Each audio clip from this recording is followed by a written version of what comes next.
So, good evening. Good evening. We are back again with yet another podcast and yet another new guest on the show as well. Welcome to the channel, Gav from LFC Day Trippers. Hey, mate, how are you? I'd be better if I was a Liverpool fan, that's for sure. Listen, I've been in your position for a long time. But no, at the moment it's great for Liverpool and we're doing really well. But we're here to speak about Arsenal a bit more, I think. Yeah, mate, it's mad. What I wanted to do is start off going through what your thoughts really on Arsenal as a club, where we are right now, and then obviously Mikel Arteta and whether you think he's any good, whether you think he can get a tune out of our team, etc., etc. You were on our show last Friday night, and I know you're not a big fan of Mikel Arteta, and that's fine. You know, everyone has the right to an opinion on whoever they want to have an opinion on.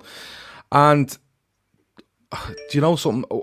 I knew you weren't a big fan, but when we've done the show on Friday night, I was like blown away by how passionate you were about this, and that's why we nearly live on screen. We said, "Look, we'll go and do something together," and here we are.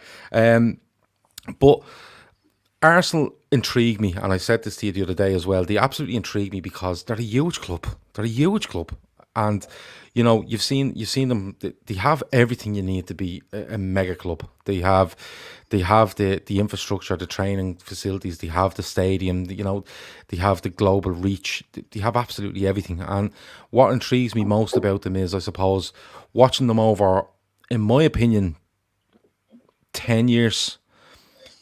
Tread water, and when you tread water in this league, you go backwards. You don't stay where you are, you go backwards. And for me, looking at Arsenal, there's a lot of similarities for me watching what's going on at Arsenal and what has gone on in the last 10 years or so with what happened at Liverpool in probably the early 90s right up until the turn of the century. So it's just one of those for me where, you know, every season I kind of have a team that intrigues me. Like last season was Leicester. How could they do under Brendan Rodgers? You know, Norwich would interest me when they come up. Just one or two to just grab your eye. But Arsenal is always in the back of my mind for some reason. And people do say, are they your second favourite club in the league? No, I don't have a second favourite club in the league. But Arsenal always intrigue me because how big they are, how good they were. At the time when Liverpool should have been really good, how good Arsenal actually were. And then when you see what's gone on and stuff like that, I've said before, I think Wenger stayed way too long, but I think there's reasons behind that, more behind the scenes than footballing wise. And right now you look at Arsenal and it's hard to predict what may happen, but it could go either way. I'm being honestly. Yeah, so this is the thing. Like, I don't dislike Liverpool, even when you were, you know, struggling, finishing eighth and things like that. You know, you've always been a team that have had star players. Like you've had proper good players down the years, and I've always felt that Arsenal now are like Liverpool were maybe, like you said, well before Klopp came in. Really, yeah. You were always a nearly team. Like you were nearly good. Like you had 3 or 4 players away from being great. And I feel that like that's where we are. We're a team that are nearly good, and we've nearly been good for over a decade. Like, you know, yes, we'll bag the odd FA Cup here and there, which is great. But I look at it and I agree. Wenger stayed way too long. I think he should have left after the first FA Cup win against Hull. You know, coming back from that should have been a blaze of glory. Off you go. And then what year was that, Lee? What year was that when he won that against Hull? 2013-14. I would have said 3 or 4 years before that. Oh, 100% agree with you. When we got piped 8-2 at Old Trafford, that's when I wanted him gone. Well, not even in individual results. Like when I look at Arsenal, and look, don't get me wrong, you've won 4 FA Cups since 2010. Is that right? 4 FA Cups, maybe more. And listen, FA Cups are counted. You know, Liverpool have a wall of champions. Was Melwood, they're going to move into Kirby now, and the FA Cup is included in that. When you count up how many major trophies you've won, the FA Cup is counted. But the thing about it is, the FA Cup for big successful clubs are add-ons now. It's an add-on. It's an add-on where you go, we won a league and we won an FA Cup. Or we had a bad season. Maybe you had a bad season. We got Champions League and we won an FA Cup. But when you're only winning FA Cups in this day and age, for me, it doesn't sit right for me. Like, it wouldn't sit right for me if we got to May next year and Liverpool were 6th and won an FA Cup. I'd be going, well, what were we even discussing this for? In my opinion, Arsene Wenger should have went around 2010. Because he's 4 years off the back of a European Cup final. He's 6 years off the back of his last league title, and it's clear as anything he's trying to work within a very tight budget. And as good as Arsene Wenger was, and listen, he changed English football to a certain extent when he arrives in 95 or 6. He changes the face of English football, diets and players. We've all heard the stories around Ray Parlour, Tony Adams all out drinking on a Wednesday and trying to impress George Graham and be nice to him in training on a Wednesday so they could get off early and stuff like that. But 4 years after the European Cup final, for me, I'm looking at Wenger and going, there's no hope for you here, because you can't play the style of football you want to with the tools you're being given. And he should have went, but his love for the club and I suppose trying to sail them through that very choppy waters around that time was probably a testament to him as well, I suppose. Yeah, I mean, a lot of comments in here saying Wenger underachieved in his first 10 years. I kind of agree with that as well. We never won a back-to-back league title. Mm-hmm. And obviously we never won the Champions League, which let's be real, we should have won it. That game in Paris still haunts me, mate. It's seeing Thierry Henry clean through on goal with 10 men, 1-0 up. And you're thinking, yes, you'd put your mortgage on him burying it, and he missed. And then done with a sucker punch right near the end, 2 quick goals. And it still winds me up to this day that Chelsea beat us to it, really.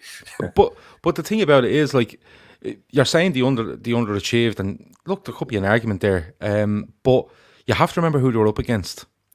What Liverpool are up against now in Manchester City is probably similar in terms to what Arsenal were up against Manchester United.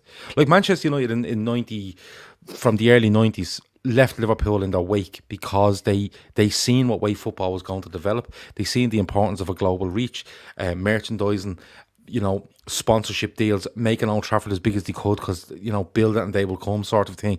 Liverpool stood still. Like Liverpool in 1992, 93, before the Spine Cop was taken down, held, I think it was 44,000 people. Okay. In 2010, before FSG arrived at Liverpool, the attendance at Anfield's gone up about 600 people. Wow. So I think that's about right. So that's how you're standing still. United were a juggernaut, and Arsenal were up against it in a stadium that was probably half the size. Didn't have the global reach of Manchester United. I thought Arsenal's achievements from 1998 to 2004 were brilliant. But having said that, then it all changes when you move to the Emirates because the big money is there, and you're going to see it with Spurs as well. No matter how much money is in the game, Spurs have overspent on that stadium and can't get their American friends in to play the game with the oval ball and throw it to each other, and they can't get them in. So that's a problem to them, and they've posted losses, and they reckon it could cost them about 150 million quid because of this. And it's not just down to football; it's down to how that stadium would have been used in normal circumstances. So between 98 and 2004, Arsenal were brilliant. I really did. And as a Liverpool fan, I watched them, and part of me loved it because they were doing it to Manchester United, and part of me didn't because it went, that's another team you have to get above if you want to win a league title as a Liverpool fan. No, listen, mate, back then I was growing up, I was in secondary school, and we were just winning the league. We were, we're doing doubles, going invincible and stuff like that. And then it was a great time to be an Arsenal fan. I even remember before that under George Graham and all that, when we're winning at Anfield, I was only little, but I kind of remember it. I remember my parents letting me stay up and watch it. And then obviously in 91, we only lost one game that season. And I think 3 of our back 4 were out that day. I think we played Mickey Thomas at centre-back. Like, a bit like what you're doing now. With all the injuries and suspensions and COVIDs and stuff, it's all racked up. But I wanted to get your thoughts on Arteta because obviously, here we go, drum roll. But you obviously know that I don't rate him one little bit. I wanted to hit you with some stats real quick. I know I spoke about this off air, but at the weekend, Hector Bellerin never passed the ball once to Pepe in 60 minutes or 50 minutes, whatever it was. He was on the pitch. Our 2 centre backs passed the ball between them once. And the person who completed the most passes to Aubameyang was our goalkeeper. Joe Willock, I don't think passed the ball to Granit Xhaka at all in the game. And I think he passed it once or twice to Ceballos. So it's like, I don't personally see a style of play. I don't see any set 11. I don't see any, cohesion in the team. We've isolated our main striker, who's one of the best in Europe. We've basically playing him as a left wing back is kind of tragic. But how do you see Arteta since he's been there, and then how do you see him this season?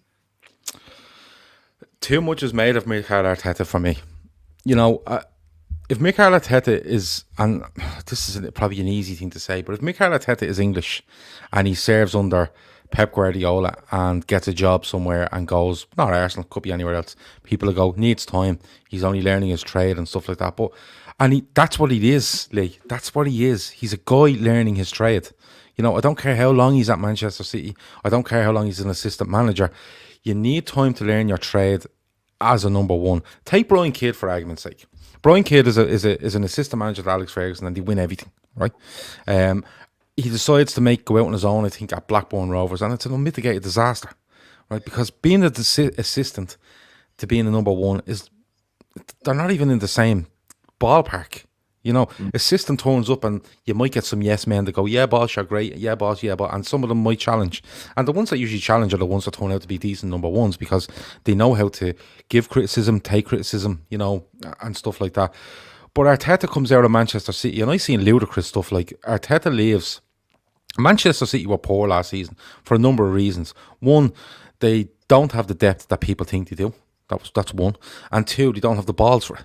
And when they were brilliant in 18-19, don't get me wrong, Liverpool and them went absolutely hammer and tongs for that league season, and 98 97 points is incredible from both sides, to be 1 and 2 in the Premier League. But when they were relying on Liverpool to lose that European Cup final and hope that the bubble burst, and Liverpool didn't. Okay, Liverpool come back out of the traps and go, we're putting it up to you again, and City fold, and they don't win 3-4 league games in a row for the whole season. And you know, Arteta's part of that. Arteta is part of that, okay? But when he leaves, what happens is you get people saying, oh, well, you know, City don't look great, and, you know, maybe Arteta was responsible for the defensive, you know, solidity that he had. And have a day off. You know, Mikel Arteta isn't standing there as assistant manager of Manchester City telling Pep Guardiola, you relax this afternoon, I'll sort the defence. That's not happened. So when Arteta comes out, I thought he was going to go to Everton. Yeah, same. That's what I thought. I thought he was going to go to Everton, and I thought Ancelotti would end up at Arsenal. That's what I thought. Okay, and that made way more sense in my head because Everton is a project, and Everton love a project, and Arteta it's suit a project. Now Everton can be quite a fan base where they'll get on your back very, very fast, and they could turn on Ancelotti at any minute, but they would have given Arteta more time. Whereas Ancelotti is a man that comes in, apart from a stint at AC Milan, I don't think he spends more than 2 years at a club anyway. So for me, Ancelotti could have went in and went, listen, I'm going to be here for 3 years max. This is what I need, A, B and C, and I'll make sure these players do it. And if they don't, they'll out the door. Mesut Ozil wouldn't be sitting at Arsenal as a player today if Ancelotti's in charge. He wouldn't have it. He wouldn't have Ozil. He binned him out of Real Madrid. Got rid of him at Madrid. Well, yeah, but he wouldn't allow this stuff to go on where the players just not playing, sitting in the stand on social media, offering to pay some mascot's wages to try and embarrass the club. Right, that's what's going on with Mesut Ozil. He's a parody now. It's actually you know, he's turning into Mendy off Man City that just spent more time on social media than he did on the football pitch. But getting back to Arteta, it should have been well kind of put out there by Arsenal. This is a project and it's going to take a couple of years. And maybe that's not what Arsenal fans wanted to hear, but that's the truth. That is the truth. And I think too much was made of his ability because of who he was assistant to at Man City. And I think too much is being asked of him or too much is being expected of him at Arsenal. And that's where Arsenal have gone wrong because they need somebody in there that you expect from and they deliver. Arsenal aren't a club that can hang around now and go, listen, let's give it 4 or 5 years. It just doesn't work like that. You know, the big clubs have the biggest wages, have the biggest output, and if you get caught behind or you lose a few steps, you're light years behind. That's how cutthroat this business is now. Mate, everything you just said is spot on. I wanted Ancelotti. I actually wanted Ancelotti when Wenger went, and I thought if we got Ancelotti and we could have maybe brought Patrick Vieira in with him. He was managing, I think, at the time anyway, still is, and we could have brought him in as a number 2, and then given him the ropes, learn your trade under Ancelotti, and then hand the baton over. But obviously, we didn't do that. We got Emery in, but that didn't go well in the end. But it's kind of mad because everything you just said about Everton should have had Arteta, and we should have had Ancelotti. 100% agree with that because let's be real. Yes, he won an FA Cup at Arsenal, was captain of Arsenal, but he ain't an Arsenal legend. It's not like, Ole Gunnar Solskjaer scoring that goal in Munich and, he's a hero for the rest of his time at Manchester, or whether he just turns up there for a game, he's hailed the hero. Arteta hasn't got that. Yeah, and he's never had that at Arsenal. To me, he was a bang average footballer. I thought he was a bang average captain and part of an era at Arsenal where it was the banter era, like the real banter era. Yes, we won an FA Cup, granted, cool.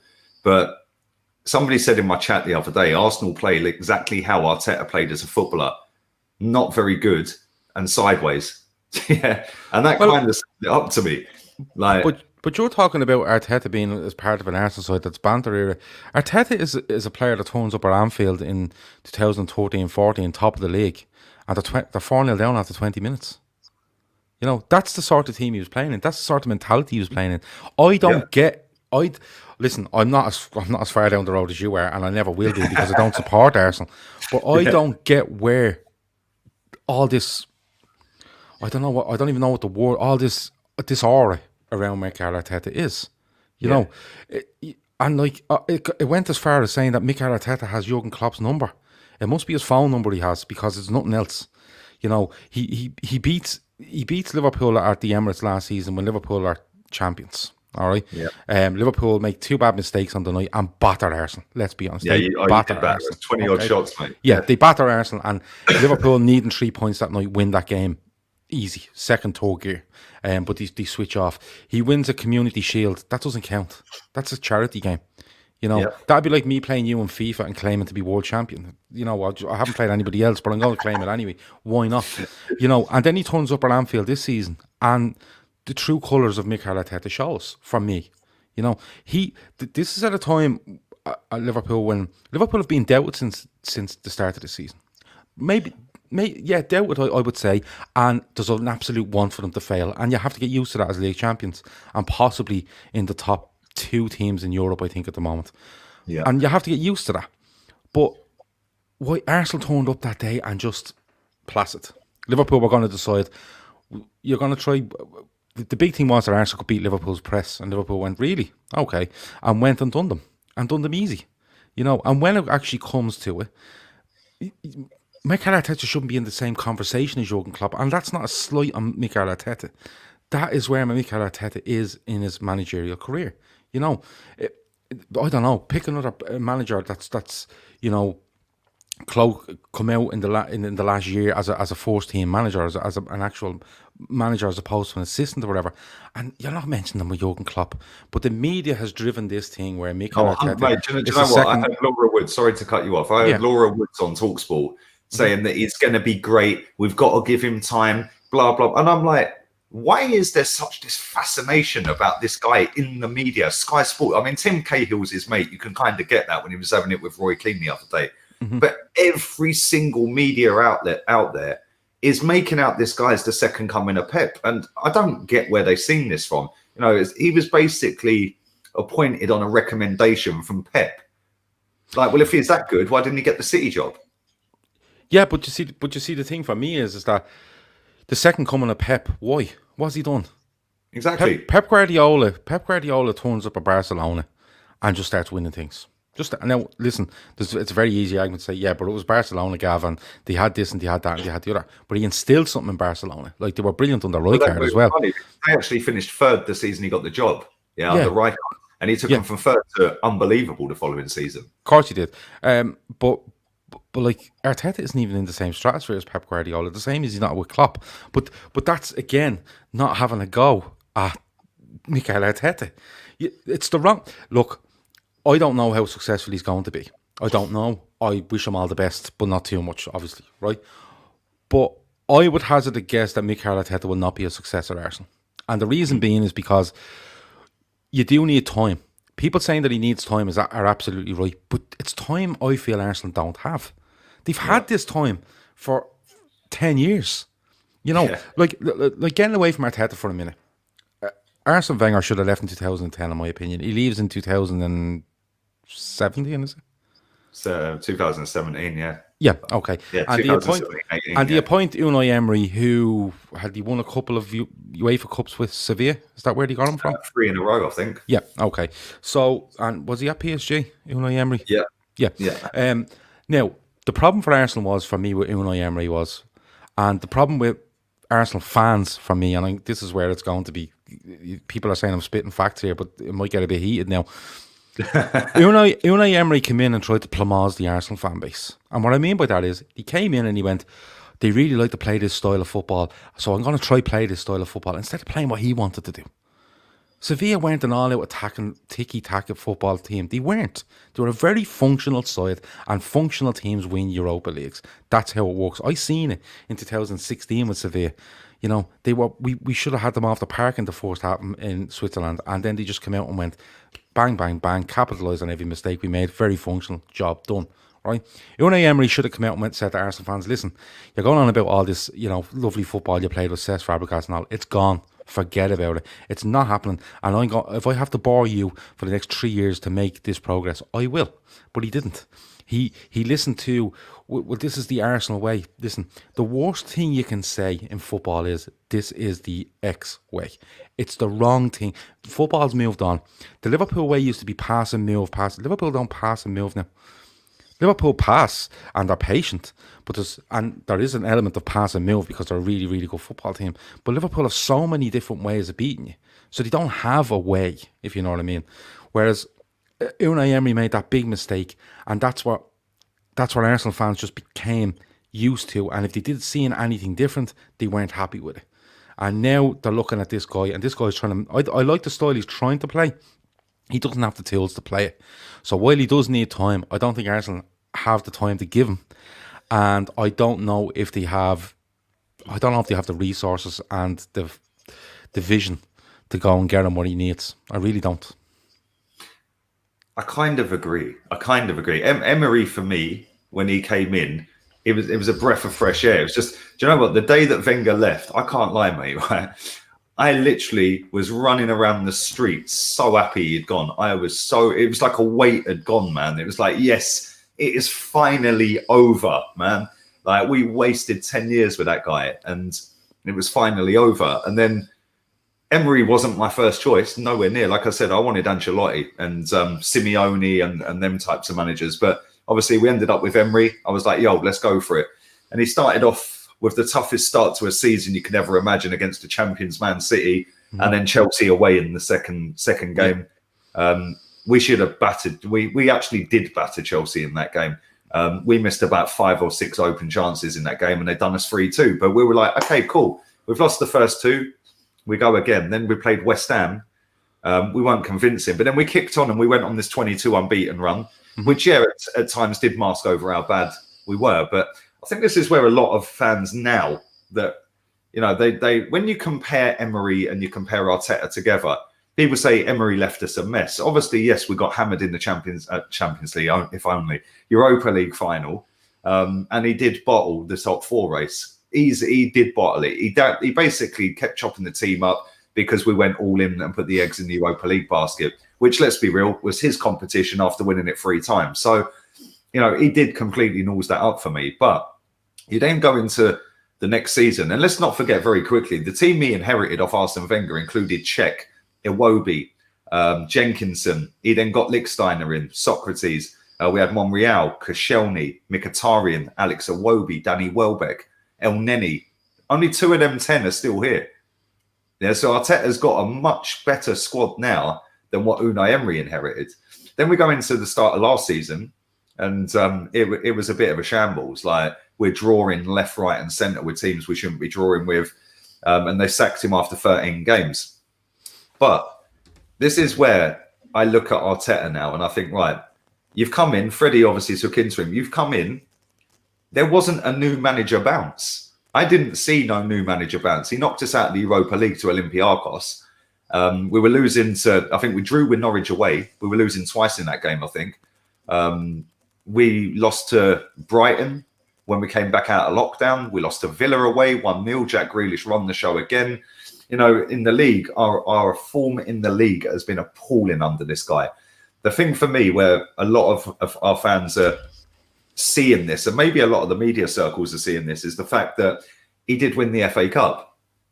And this is my argument to that, is when people say like, yeah, but he's won the FA Cup. So when you compare him and Emery together, yeah, like, and you do the last 28 and the first 28, I see people the other day, mate, comparing it to Jose Mourinho's first 28 at Tottenham. Yeah, but like, you have people comparing Ole Gunnar Solskjaer's first 50 games at Manchester United to Liverpool's under Klopp. You know, but this is the narrative that's always painted, Lee. This is the narrative that's always painted. How good is he? Well, who did Ole Gunnar Solskjaer play in those 50 games? What squad had he got? What injuries had the opposition got? It's an absolute, it's a farce when you see all these comparisons, because there's no context behind them. You know, like I could manage Liverpool tomorrow and we could play Havant and Waterlooville 50 times and win 50 games, and I'm a better manager than Klopp. You know, you know, but you know that's a very stupid you know, analogy to it, but that's the truth. You know, put some context behind it, and then have a look at it and go, well, you know, in fairness, Ole Gunnar Solskjaer didn't have as many injuries, or he didn't have as many suspensions. And look, I don't really care if Ole Gunnar Solskjaer. Listen, if Ole Gunnar Solskjaer after 100 games has a better record than Klopp after his first 100 at Liverpool, and they still are where they are, I'm all for it. You know, keep going, lads. Keep going. Whatever, every day of the week. I'm actually happy after when United win every 1 in 3 or 4 games, because he just gets a reprieve.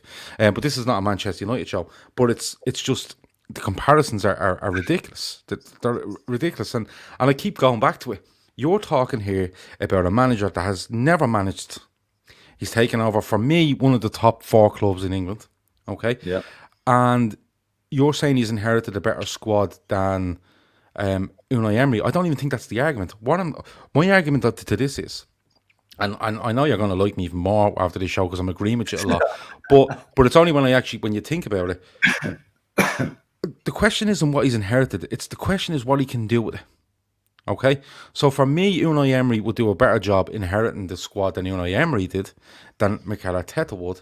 But Unai Emery will probably do a better job with the squad if he inherited it, you know, when Mikel Arteta did, because he knows the game.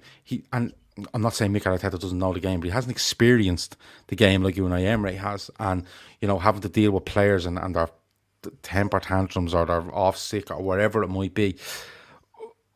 Mikel Arteta has inherited, for me, an okay squad. I think it's overhyped a little bit, the Arsenal squad. I'm going to put that out there, to be slapped. But he's inherited squad. It's not what he inherits. I'm looking at what he's inherited, and can he push them on? And the answer to that for me is no, because the simple reason is it will take him too long to, and the time is not there. 100%. Do you know what? Don't worry about saying it as it is, mate. Most of the people that are sitting in the comment section 100% agree with you, mate. So okay, they're used to me screaming and shouting and ranting and raving about the club every week, mate. But no, you're right. And like what you said about the comparison there is absolutely spot on, right? Yes, you can compare the games, and yes, you can see what games, like who have you played, what players are out injured, because the comparison to Jose is a joke. They had Son, Kane, Sissoko, and Lloris out. You know, that's for 4 or 5 of their players, you know, and Bergwijn as well. But for me, what I look at is that I think that the reason Arsenal employed Arteta, number one, they looked at Ole Gunnar Solskjaer at Man United. And when we employed him, Man U were going through a real bad patch. It was like around November, December, we then got Arteta in. I don't think United had won a game in 7 games. And there weren't really many rumblings from the United fans. You know, they were, I think they were mid-table, below us, or level on points with us when I think they were level on points with us when Arteta got the job. And then they signed Bruno Fernandes, and then they boosted themselves right up to 3rd. We stayed still. We stayed pretty much where we were, which is why I'm saying we didn't get that new manager bounce in the league.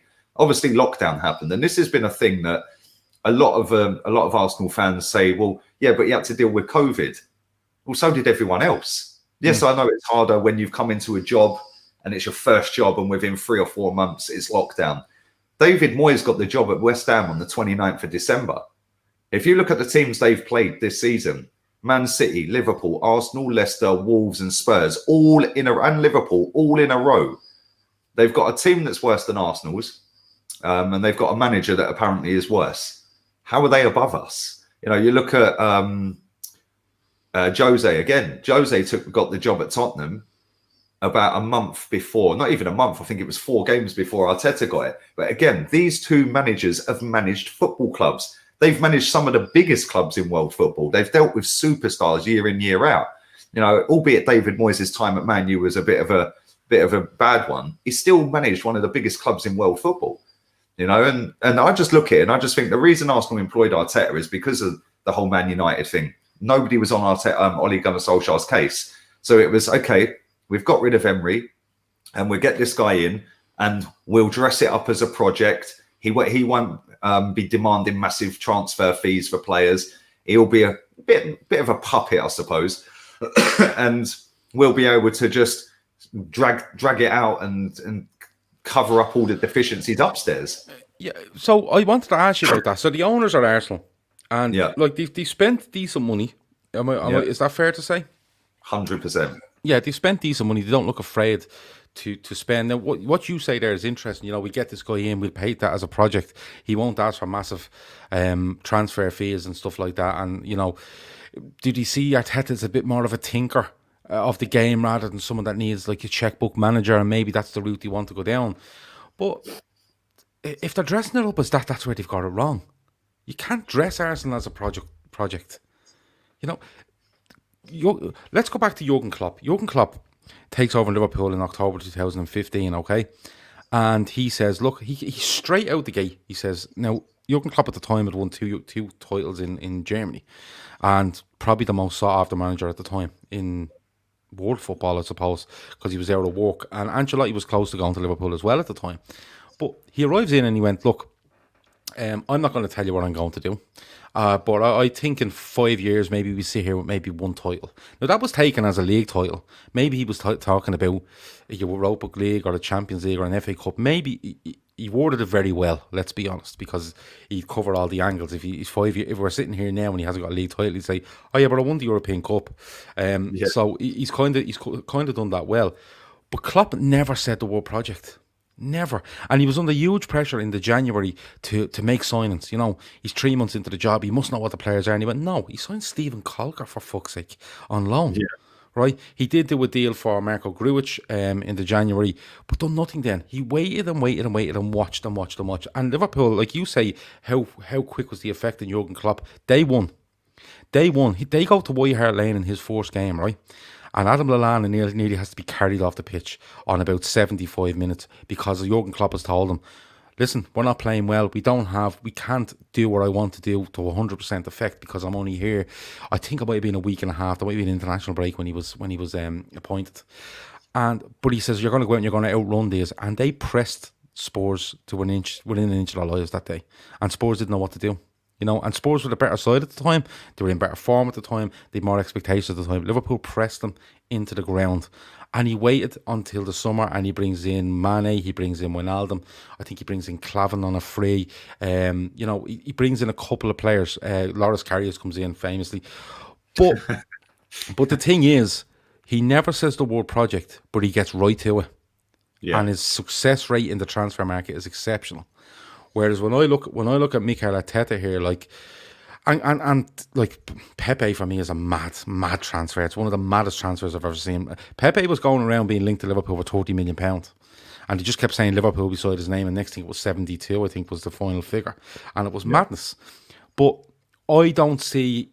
I would ask serious questions of the owners if they're bringing this manager in because they want him to be a yes man to a certain extent, because that's where Ole Gunnar Solskjaer is at United. If he wasn't, he wouldn't be in a job. Because for 2 reasons. One, he would kick up a fuss and that wouldn't go down well. And 2, if he didn't stay quiet and just go about his job and wasn't nice to them, they wouldn't like him as much and say, listen, out the door. They wouldn't value him as much. He's valued because he's afraid of Manchester United. This is the guy that said he wouldn't park in the manager's spot at Old Trafford or Carrington or wherever they play because that's Sir Alex Ferguson's parking spot. News for you, Ole, it's fucking not. He's gone. He's gone 7 years. He's never there. You know what I mean? So it's crazy. That's a guy that's afraid of Manchester United as a club and just can't believe his, you know. He can't believe his luck every morning he gets up. You know, so but for me, it starts to look grim, Lee, for me, if if a manager, you don't think the manager has the ability or the experience to push this squad on that he's inherited that are quite good. We'll go through your squad in a bit. And then the owners look at him as a bit of he's okay, pat on the head, well done on Saturday. The owners don't even know we play games, mate, if I'm being honest. They genuinely couldn't care less. I think Stan Kroenke is more interested in his franchises over in America than he is about Arsenal. And I think the reason he brought into Arsenal was to later down the road sell it off when we're in that Super League that may or may not happen. I think that was the long-term 20, 30-year plan. Buy a London-based football club, keep them there or thereabouts, whether they win or not. As long as they're still classed as a big club, they might get their way in, whether they buy their way in or whatever, I don't know, do a few dodgy deals. But I think that's why he brought it. His son, Josh Kroenke, I think he's a little bit more hands-on. And me personally, I actually think he owns the club. I think it's actually his club. It may be in his dad's name, but I actually think it's his, because he's always the one that you see doing the odd press statement here and there. Like, you never see Stan Kroenke doing that. In terms of our board, they're useless, mate. They were all there before I was born. They're all in their 70s and 80s. They couldn't care less, mate. Real talk. Like, they're just there for a couple of dividends every year, and that's about it. Then you've got people like David O'Leary, proper Arsenal man. You know, most appearances for the football club, and he can't even get a place on the board. Like, it's embarrassing. Like, he's at the club, and he was told that he couldn't get a non-executive place on the board at all. Then you've got Edu. I mean, that guy is as slimy as they come. Don't trust him as far as I can throw him. And some of the signings that we done in the summer, they're Edu signings. I don't think they were all Arteta signings. I mean, Willian and Pablo Marie. I mean, there's no way in a million years that I just don't see that Arteta wanted them. Although saying that, Arteta keeps playing Willian. But then is that down to Edu and the people above saying, yo, play him? We want to bomb Pepe out the club? Because just coming back to Pepe, he's never a £72 million footballer. I think he's quality. I really do. And I think he was a bit of an idiot at the weekend. But, you know, he's never played more than 5 games in a row. It's ridiculous. Under 3 different managers, if you include Freddie Ljungberg. But I look at it and I just think that this club had an interview with Allegri. They had an interview with Mourinho. Apparently, they had a couple of other people. And Jose said he didn't like the structure above the manager. Like, so him coming in, he didn't like all of that above. With Daniel Levy, you can just pick up the phone and say, yo, I want to have a meeting with you this afternoon. And it's straight there, you know. And people get this misplaced conception that the owner has to be there. The owner doesn't have to be there. Joe Lewis, who owns Tottenham, lives in a yacht in the Caribbean. He never got to Tottenham. Yeah, doesn't even have Wi-Fi. But I just look at it and I just think, like, it's a monumental cock-up and a big, big risk to give a guy who's never managed a game in his life. Oh, actually, he did one at Man City and lost it in the Champions League. But you give him a job, and like you said, we're one of the biggest clubs in England, and we're a mess. You give it to somebody to fix, then he's the manager that comes in after that. He's not the man to fix it. But the thing for me is that if you're right in what you're saying in that it's a bit of a closed shop at Arsenal. That's the impression I get. When you speak about David O'Leary, and you know how Edu managed to get in there, I don't know. But when you speak like that about the owners, a bit of a closed shop. No one gets in, no one goes out. Stan Kroenke doesn't say anything. His younger lad says stuff, and look, that's fairly normal in football. Like, you know, FSG own Liverpool, but you very rarely hear from FSG themselves. You know, you'll hear from the people on the ground, I suppose. You know, and very rarely you would get John Henry or Tom Werner or whatever making big statements on Liverpool. Usually only around big games or achievements. And that's part of the course. That's just the way it goes in football nowadays. You have massive owners. They come over every now and then. But that accusation's being thrown at Liverpool's owners. They don't care. They never hear. You know, and that's when things are going bad.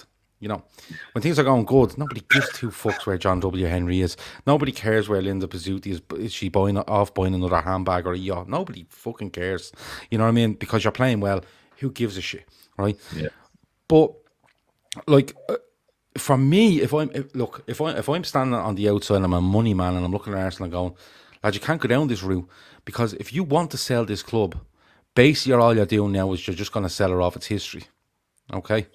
And there's only so much you can get off history, and there's only so many potential investors will buy off history anyway, because they're not silly people.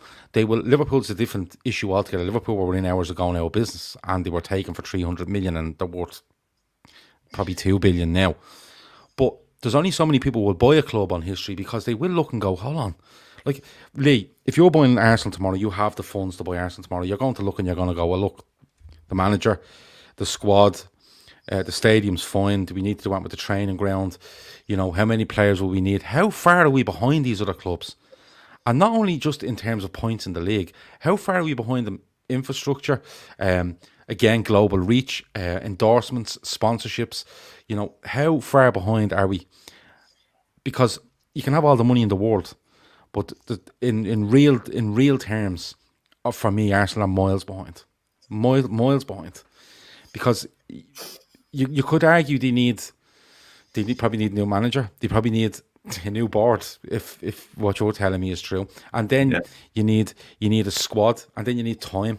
And then if you don't have time, you need a manager who's going to cost you a lot of money, and he's going to cost you a lot of money and ask you to outlay a lot of money to get the players in you want. It's a vicious circle, Lee. It is a vicious circle. And when I look at Liverpool, like, don't get me wrong, people think Liverpool's a fairy tale story. It's far from it. It's far from a fairy tale story. A fairy tale story is Leicester City in 2016. That's a fairy tale story. You know, come out of nowhere, won the league, and won it fair and square. Everyone else weren't probably as good as they should be, but Leicester took advantage and were the best team in the country. That's how it goes. Liverpool stood still commercially for year upon year upon year. They tried to do a fucking, joint manager. They tried to do joint manager at the late 90s.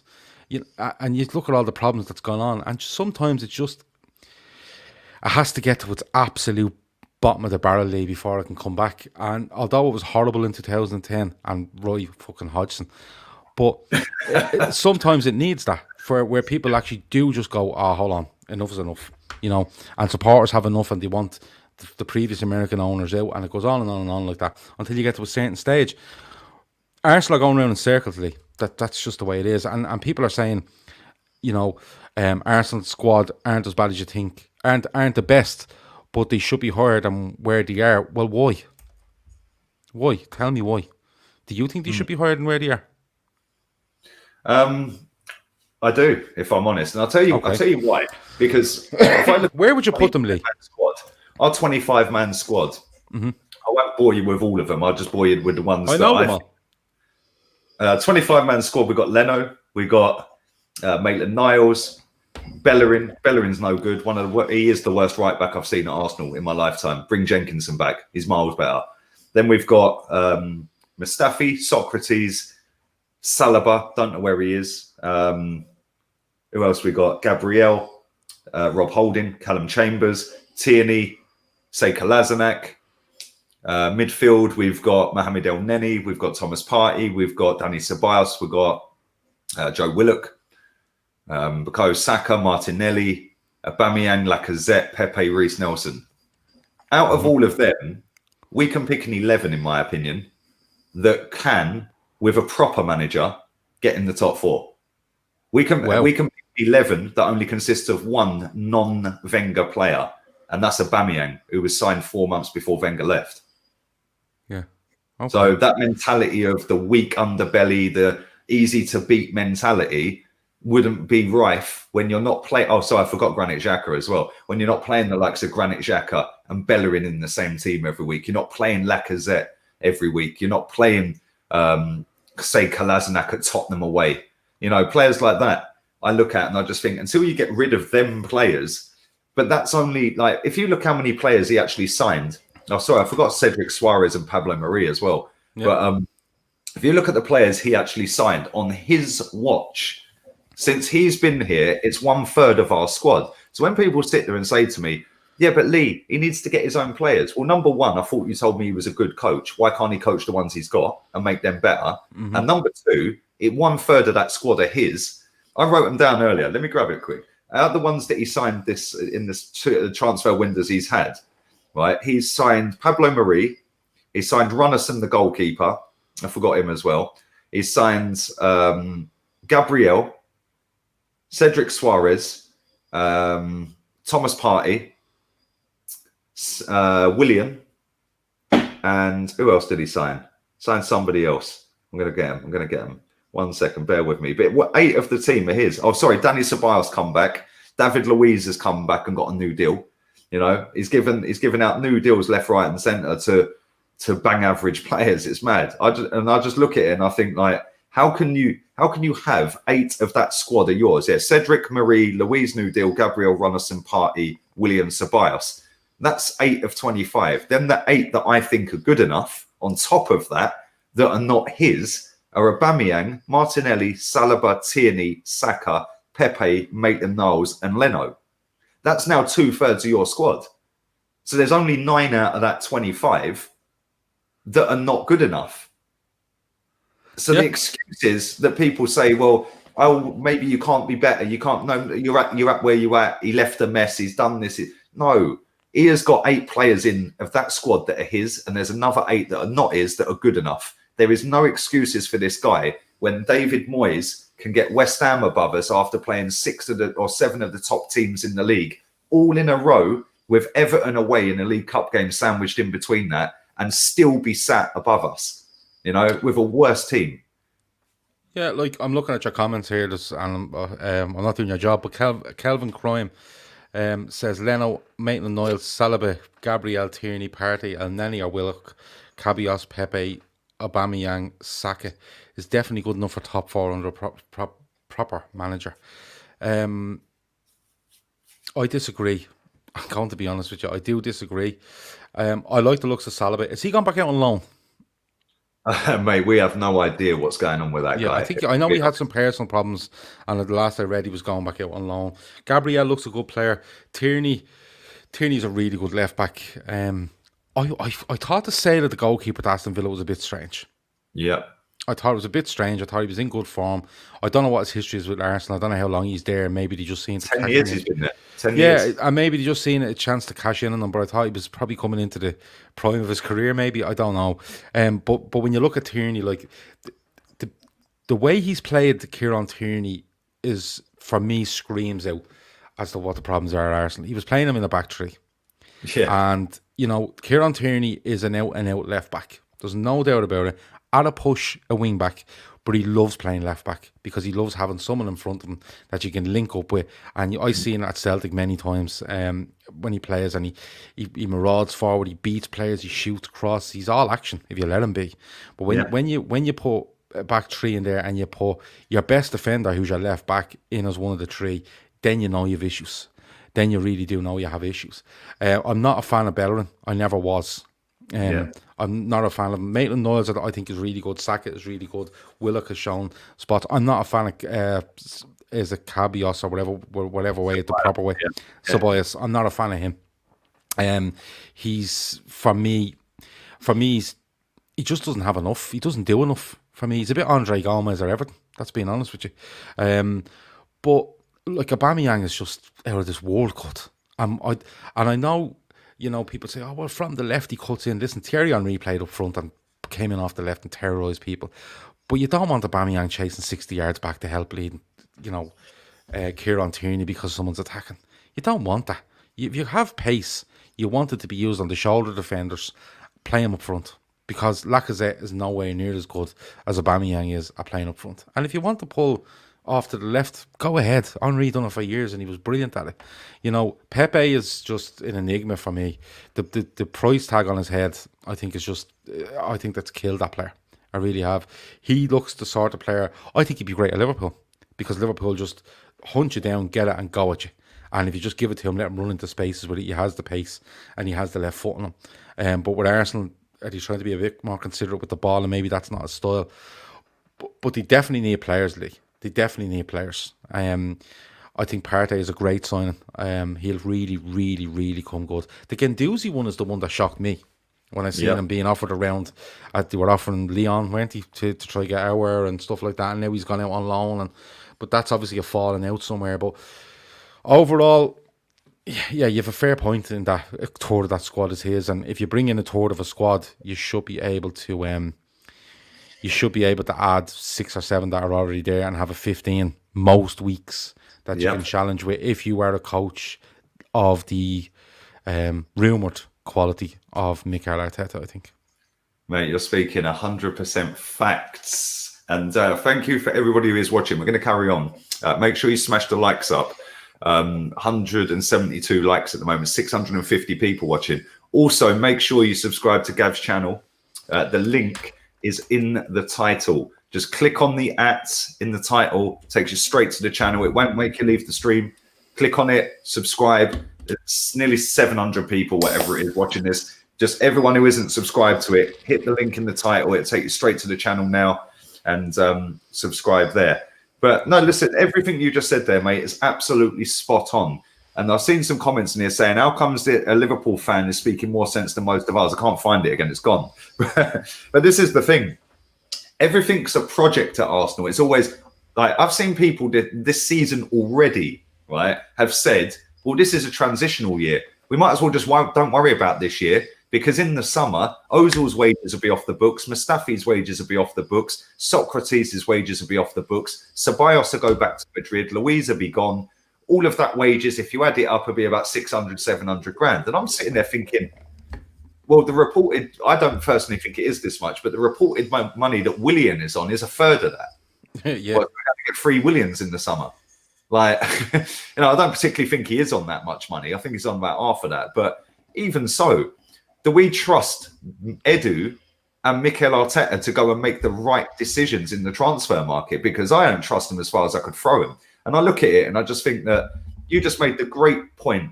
15 of that squad, with the 8 that he's brought in and another 6, 7, 8 around it, you can make a 15 there that is good enough. And when you look at other teams, I can name Liverpool starting 11 every single week if they're fit. I can name Tottenham starting 11 every week, Wolves starting 11. I can name all of these teams starting 11s. Nobody can name Arsenal starting 11, and nobody can. Well, even when I do my watchalongs and the team gets announced, we all sit there arguing in the chat over what the formation is and who's playing where. Yeah. That shouldn't be the case after a year in the job. No, it shouldn't be the case.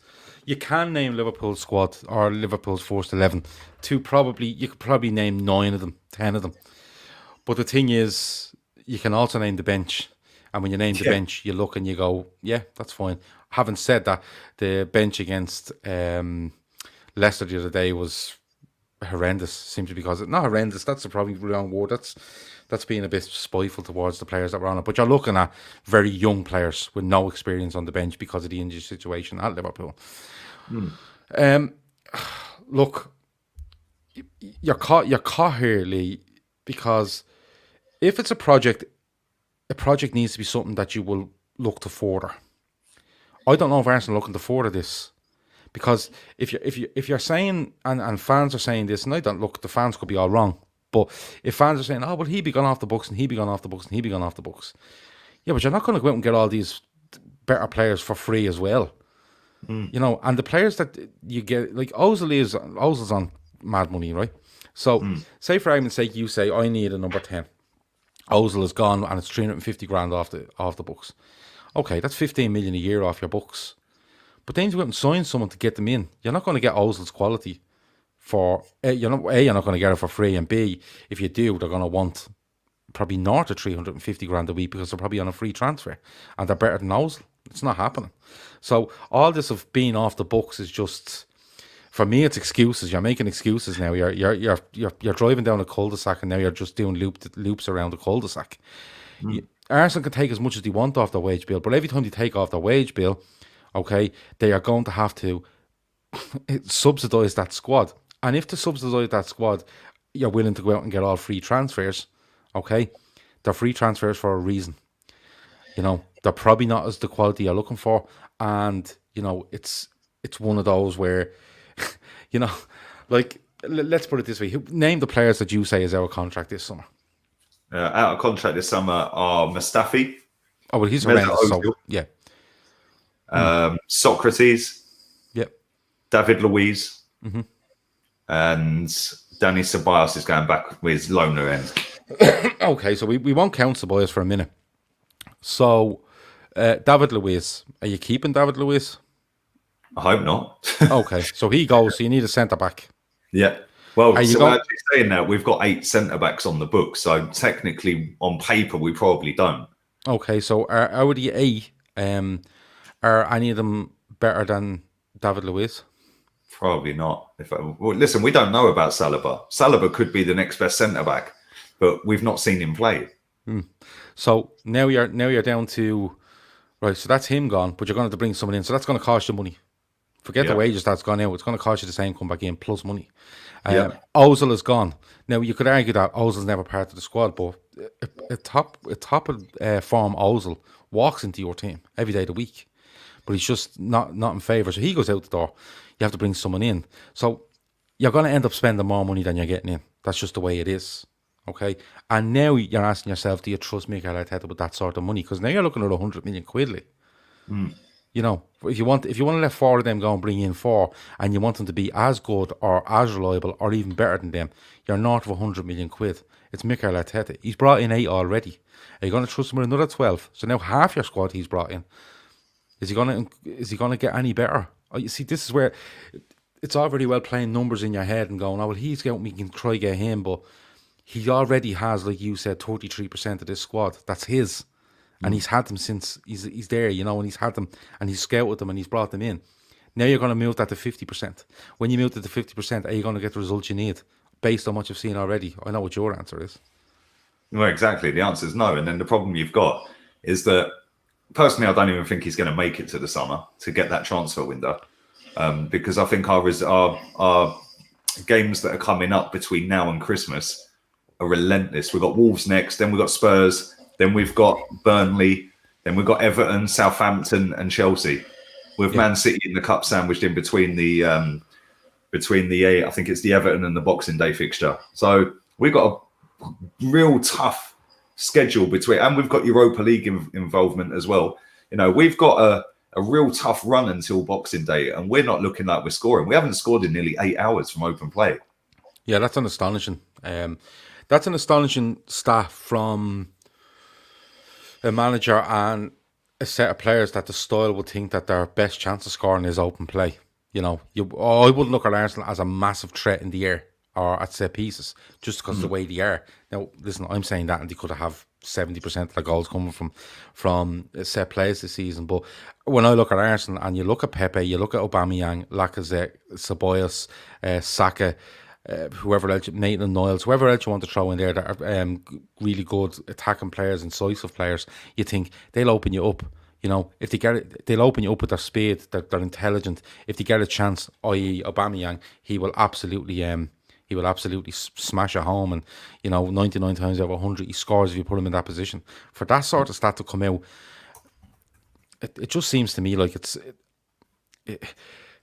I said earlier that I like the style of play he's trying to instill, and I'm saying that on the back of seeing him play against Liverpool a couple of times, and he's trying to play out from the back and he's trying to actively beat a press, you know, and that's brave of him.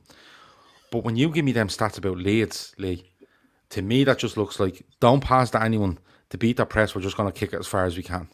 Yeah. That's what it sounds like to me. Now I didn't see the Leeds game. I seen about 20 minutes of it. I've seen about 20 minutes of it. And when I seen the 20 minutes of it, Leeds were all over them, you know. And I think Arsenal nearly have a chance at the end. Yes, where Saka goes through. Should have scored, shouldn't have tried to round the keeper, should have just placed it past him.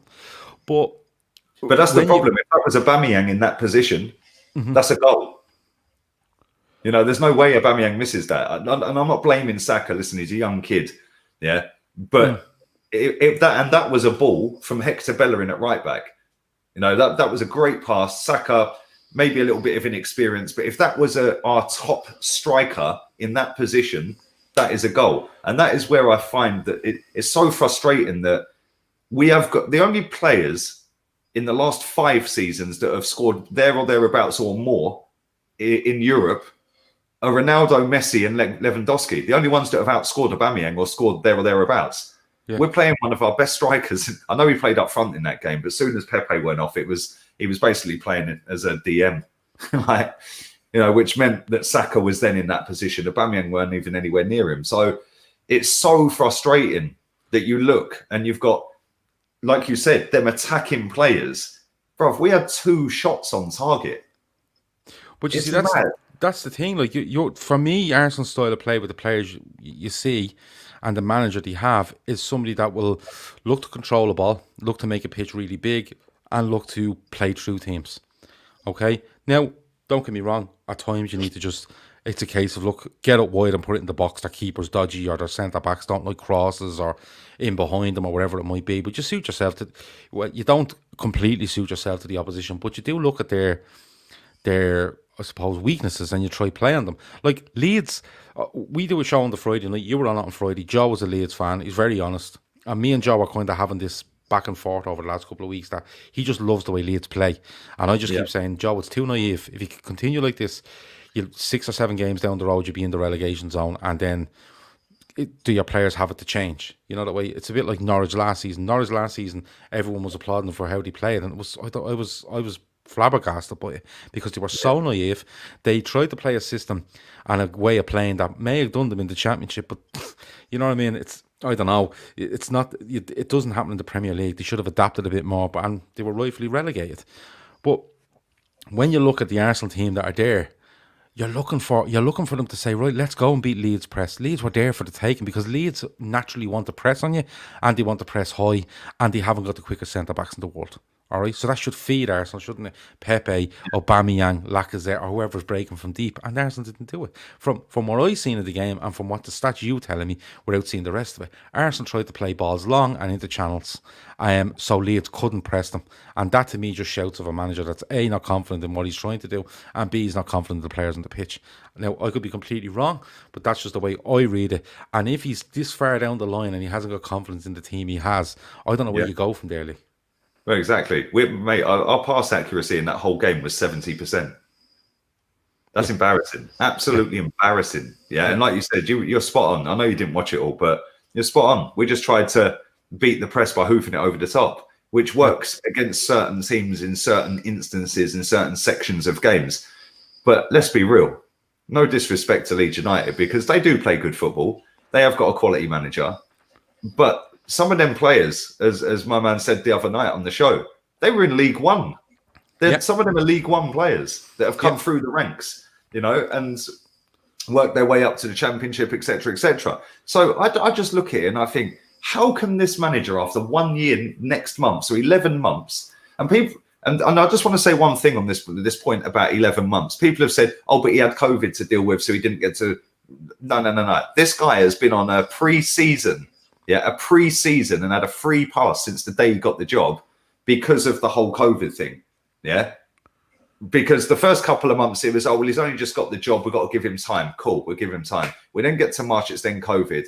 Then we come back and its results are going the wrong way. We're not having a great time in the league, but we're getting through in the FA Cup. So he's had that free pass. And when people say to me, yeah, but, he couldn't do what he wanted to do every day. He was probably sat on Zoom with the whole team going through training plans.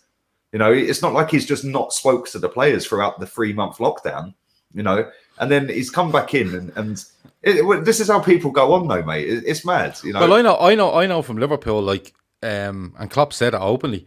Klopp said, look, it was hard. We did have them on Zoom meetings. The nutritionist, the German woman, her name has escaped me, but she would literally get on to players and go, we are sending you food. And this is the food you're going to eat for the week. This is the nutrition. This is the training you're going to do. And they were sent everything. They had group yoga sessions. They had a laugh, but they were serious about it at the same time. And they deal with it because, and it's much easier to deal with it as a team when you're successful and you're that, because Liverpool are so tight as a group, it's untrue.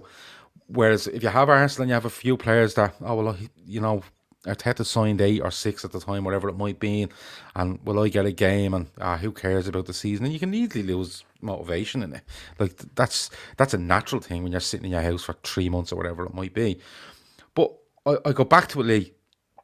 Like, you look at Everton, and we go back to them. So, and I'm trying to talk to you here about how Arsenal go forward, because Ancelotti arrives at Everton and James Rodriguez is banging down the door to sign for them. Who signed? And they're punching well above their weight with him as well. Let's be real. They're punching of course they are. Of course they are, because and they're punching with the player. Because they weighed this up and went, project. We are on the side of project, But we've spent a shitload of money and we've nothing to show for, because Everton have spent a shitload of money lately, Yeah, right? they have spent a lot, So they said, well, you know what we'll do? We'll only have him from 3 years, but we make it a 3-year project. We'll condense it in. We're going to spend the money anyway, so why not let him spend it? Because he's better at spending it than most. And he's not going to be here in 3 years. Ancelotti's not a chance in hell of being at Everton this time 2 years. Okay? Yeah. So that's what they done. And then they realised, instead of spending 50 million quid on Gylfi Sigurdsson, we could give him 40 and he could get us whoever. And that's where they're gone. Now Arsenal are in a position where they have a manager that has no pulling power. Okay? They have a club that have dwindling pulling power. Partey aside is a brilliant signing. But how do you balance it now? Now is it a project? Now do you have to overpay to get who you need because you've no pulling power? And if you overpay, it's no longer a project, Lee. It's absolutely, I need this and I need it now, because the money men will tell you there's only so much we can spend here before we just had enough. It's a very, I find it a very intriguing situation at Arsenal. And I use that word instead of being, ha ha ha, Arsenal are a state. I don't think they're as absolutely bad as people think. But I think there's huge decisions to be made at that club over where they're going, how they're going to get there, and what way they're going to do it. No, mate, you've been brilliant so far, mate. Everyone's loving you in the comments, by the way. And you're right, mate. You're right. Look, at the end of the day, if you overpay for players, it's not a project, is it? It's let's just throw as much money as we can to try and fix an issue that's been an issue for a decade, and we haven't been able to fix because we kept cocking it up every time we tried to fix it. And it's come to a point where our wage bill is so ridiculously high, and then you can't get rid of a Mesut Ozil because you've paid him way too much in the first place. And then you have to give Aubameyang the money to keep him, otherwise he ain't going to stay. Yeah. And he's your top boy because you didn't renew his contract in time and you let him play the game all the way down to the death. Yeah. Lacazette's going into the last year of his contract this summer. That's going to be another issue. So if we go and sell Lacazette, well, does he want to go? Because he could say, sod that, I'll sit and wait for another year. Yeah, then he goes for free and gets the big signing on money. Do you know, we're in a mess, mate, and we need. This is going to go one of two ways with Arsenal in the next 2 to 3, 4 seasons.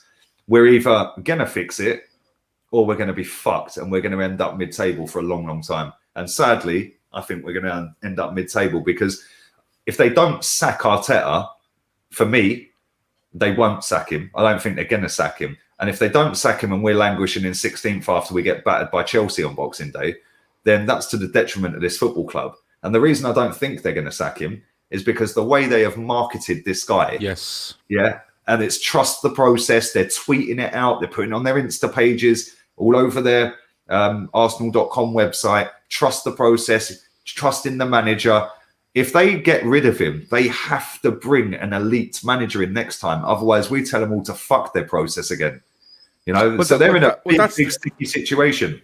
But you see, that's the thing. Like, somebody says there, can Gav come on for the next member stream? I don't know what that is. Is that where I get bashed by Arsenal fans for an hour? No. Okay. I do membership on the channel, so people pay. All right, okay. Sorry, I thought Arsenal were having a big meeting and I had to be there. Next time I'll do a membership stream. It won't be streamed live. It'll be like a backstage one, but it's the same as this. But right. We have a few members that come on that are in the chat. They come on the chat as well. They come on the screen as well. So fair enough. If you want me to come on and drink Guinness and talk to you about Arsenal, I will. But the thing, it's such a balancing act. It really is such a balancing act. And if you go back, like, I feel your pain because you're looking at a manager in limbo and you're saying, if they back him, is he good enough when he's backed? If they don't back him, these players will run down contracts because they won't get any better. And Aubameyang, you'll want to go. Because listen, Aubameyang's on a contract worth a lot of money, but it's not worth the paper it's written on. We've seen that so many times from players where they just go, I want out of here and I'll do whatever it takes to get out.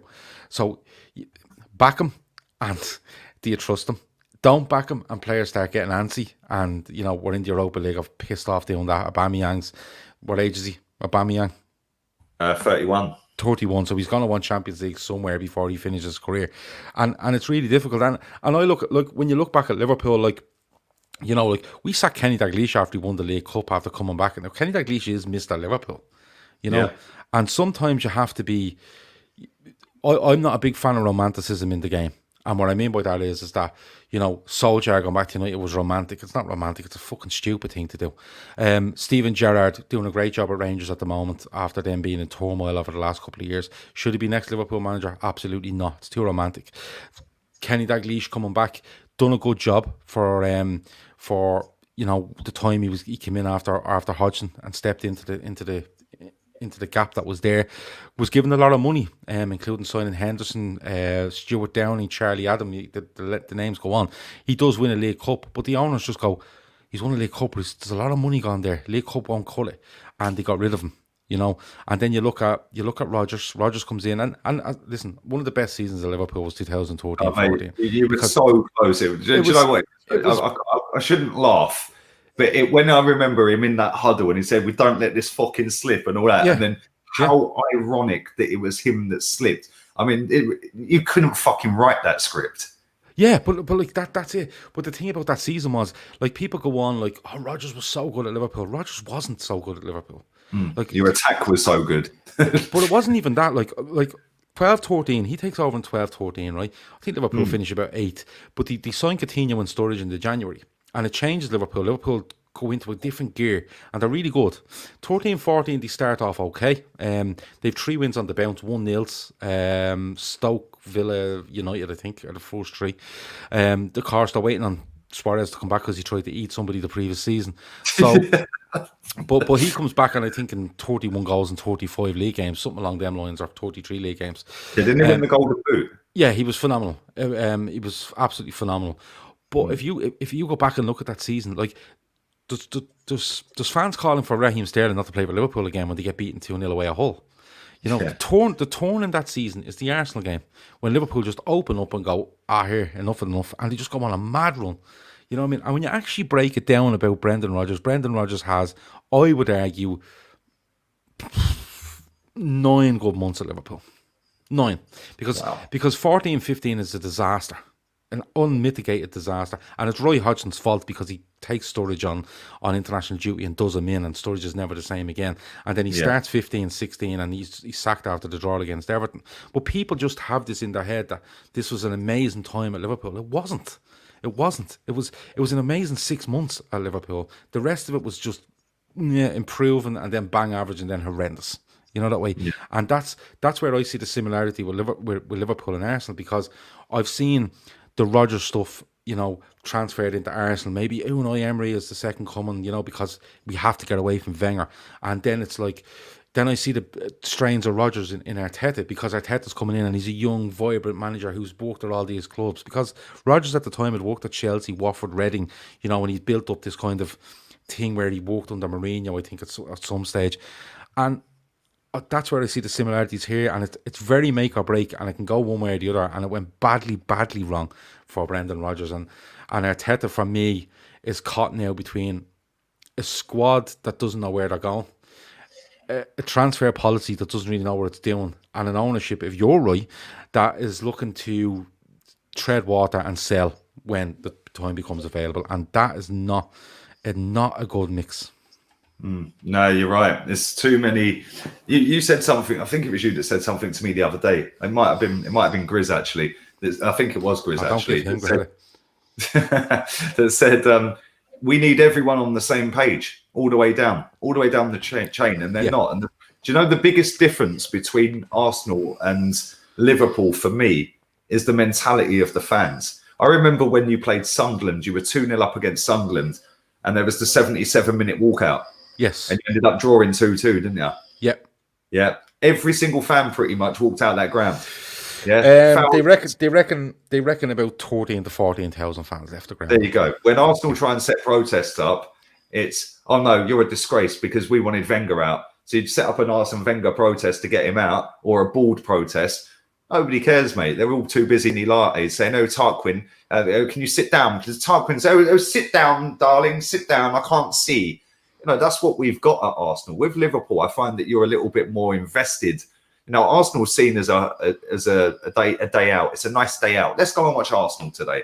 Whereas Liverpool, for me, I've been to Anfield. I've seen us get piped every time I've been there, mate. Yeah, and it's like, when I speak to your fans outside the ground, they almost feel sorry for me every time I've been there. Like, you deserve better. Your fan, and I'm like, bro. Yeah, but you see, that's where the history comes back, Lee.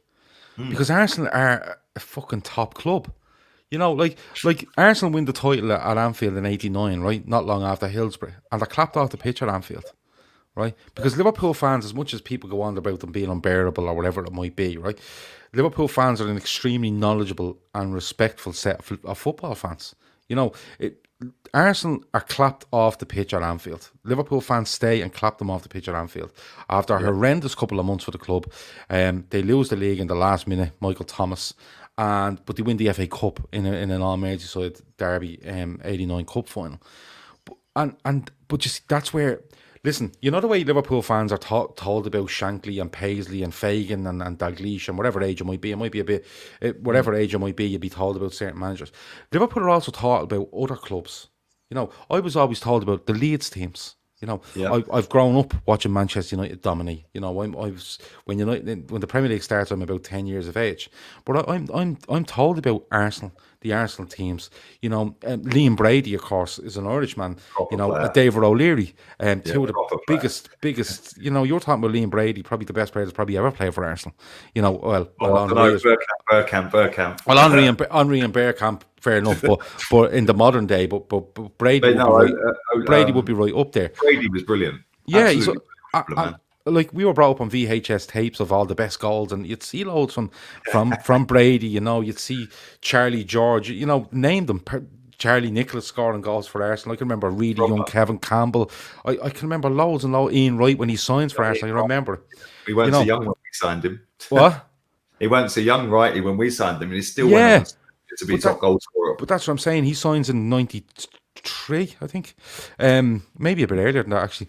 I think it was 92, I think. It might have been. I think he plays the cup final for Palace in 1990 against United, doesn't he? He might do one more season at Palace. He scored in that final as well, didn't he? Yeah, he does. Yeah, he does. He's a brilliant player. But Liam Brady and David O'Leary, like just them two. Frank Stapleton, of course, another Irishman. So there's loads of heritage around Arsenal, and especially as an Irishman, you got told about all these players. Like, I'm not a Man United fan, but I knew about George Best. You know, so when that's why when you go to Anfield, you get people going, "Oh, Lee, like you deserve better," because they remember the Arsenal and how the Arsenal should be.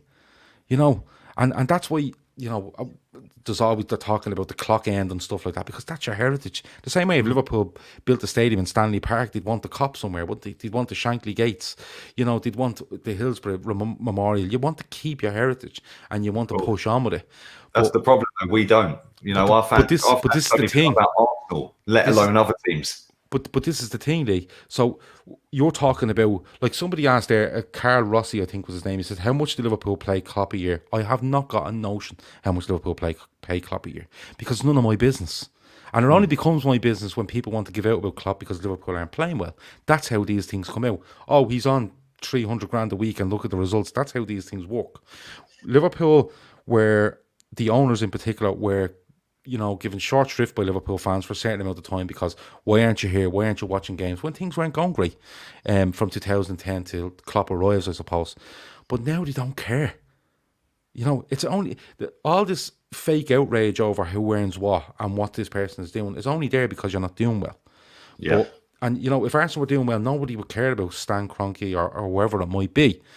But you have to start looking for reasons as to why it isn't working. And to me, listening to you, I could be completely wrong, but there's a lot of fractured relationships at Arsenal, and not even fractured relationships. It's just there's not a lot of cohesiveness, I suppose. Whereas Liverpool are just a well-oiled machine. Nobody knows what anyone does, but that's the way it should be. You're absolutely right, mate. I don't see on social media Liverpool fans all arguing with Liverpool fans. You know, well, I do. Be the only ones that are arguing with each other. You know, and that stems from the Wenger days. Like, a lot of people had enough of Wenger, so decided to say they've had enough of Wenger. Then you get the hardcore ones that go, "You can't slag the manager off. Look at what he's done for the club." You know, and then that builds and builds, and then the worse we get, the more Wenger outs come. Then they get the Wenger-ins getting more vocal, having to go back, and it's kind of killed some of the. Definitely online, 100%. At the games, I've seen people having fights with each other that are Wenger-ins and Wenger-outs, having proper punch-ups. You know, and you know, I've had people give it the big in at games when I've gone because I was Wenger out and stuff like that. But then you get Unai Emery come in, and everyone kind of just got together and got on with it. But saying that, a lot of people just didn't want him there because it wasn't Wenger. So they just wanted him gone regardless. Then you've got Arteta come in, and because he was Wenger's captain, straight away they've took to him because it's something to do with Wenger. It's got that connection. Yeah. Then all the ones that are trying to rebrand. But you see, that's romanticism. Yeah. But that's Arsenal in a nutshell. Then you've got the ones that want to rebrand themselves from some of the stuff they said in the Wenger out days, have now jumped on the, let me be buddies with you guys because I'm Arteta in. And it's just embarrassing. Then you've got the I wouldn't say the new age of Arsenal fan, but maybe somebody not as old as me that would, like you just said, you would get taught about other clubs. The Leeds teams of the 70s, the Man United teams, the Liverpool teams of the 80s and 90s. I mean, your Liverpool team was just a joke. Best team in the world consistently, man, with Souness and all that lot in the team. Alan Hansen, I mean, what a centre-back. People don't know about that. Liverpool fans will. But Arsenal fans won't necessarily know about that. A lot of Arsenal fans, and I don't like calling them the new age, and it's not all Arsenal fans. Listen, most of the people in my chat, we have great conversations on these streams because they are knowledgeable. They do learn about the football club. They do learn about other clubs. But I find that a lot of people on social media, they don't even know the history of Arsenal, let alone the history of other clubs. Our fans are too busy trying to get a retweet or a like by slagging off Tottenham or slagging off Liverpool. I mean, when Watford beat you to stop you going unbeaten or end the unbeaten run, mate, I've said this so many years, right? Arsenal's biggest wins are other teams' losses, and that's embarrassing for a football club of our size. But that's an interesting one because there was a lot made of this at the time. Like, I think Liverpool were 28 games into the season at that stage. It was something around then, but Liverpool had a ridiculous record. The one I do remember was played 19, won 18, drew 1. I just always remember that. It could have went on beyond that because the numbers got stupidly. I was doing podcasts every Sunday night and I couldn't remember how many points Liverpool had. Mate, you're making me jealous, man. No, it was crazy. But there was a lot made of that Watford game, and Liverpool were beaten and well beaten on the day because they didn't show up. Yeah, I watched that game. And they didn't walk like Liverpool players are expected to walk. There was too much made of that going invincible thing, because as I can only speak personally as a Liverpool fan, I didn't care if Liverpool lost 10 games that season once they secured the Premier League title because nothing else mattered to me. Nothing else mattered to me. Like a lot of people are very upset and still are about Atletico Madrid defeat at home and Adrian in goal and all. And I was kind of going, lads, relax, league title. Who cares? You know what I mean? Yeah. All right, the shine is taken off by the whole COVID situation. Fans aren't in grounds. You can't do victory parades, but that's life. Some things are more important than football. But it's still not going to change the fact that you won the Premier League title. Absolutely not. Nobody's going to turn and put in like the asterisks and null and void and stuff like that. It was farcical, to be honest with you. But that's it. You're saying that Liverpool, Arsenal fans live to give out about Spurs and stuff like that. Maybe, I don't know. Is it just a thing around Arsenal as a whole? And you include the fans, you include players, managers, directors, chief executives, or whatever, owners, whatever it may. Where it's just an attitude that is the attitude just not enough? Is the desire not enough? Is the application not enough? I don't know, but I'll say it. I said it before here, Lee, and I'll say it again. Arsenal are at a massive crossroads on what they're going to do, and I worry for them a little bit. I do, and it's simply because of the situation they've put themselves in, and what you've told me as well makes me worry a little bit more. No, I think it's a bit of everything at Arsenal, man, and listen. I'm just lucky and grateful that in my 38 and a half years of life, I have actually seen us win 5 league titles. It's about, I've lost count of how many cups. It's about 9, I think. I've seen us win the League Cup twice, including a double in the cups that season under Georgie Graham. 93. Yeah, I've seen us win a double. I've seen us go and beat unbeaten. I've seen us win a Cup Winners' Cup. I've seen a lot of titles and trophies. So listen, it does fucking really infuriate me that Arsenal's standards and the expectations for this football club, being a massive club that we are, literally in the gutter. The problem, like, you spoke earlier about Thomas Partey and you said that he was a good player and like blah, blah, blah. Mate, we've known his price for a year and they left it till deadline day. The reason they left it till deadline day was because if they brought him on the first day of the window being open, then our fans would expect more.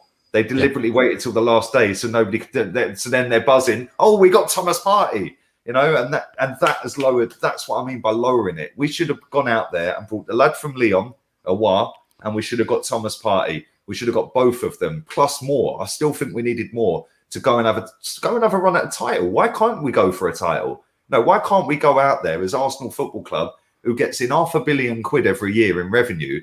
Why can't we go out there and do 150 million quid? Yes, I know COVID. I get all of that. No fans and all that. Listen, they're busting out Adidas Arsenal shirts left, right, and centre. You go on our store, they must have got about 20 training tops this season. Yeah, it's a joke, and like it just pisses me off that my levels are up here and the expectations are to win the league and go for it, and a lot of our fans are just happy plodding along, hoping there's a process. Like, it's mad.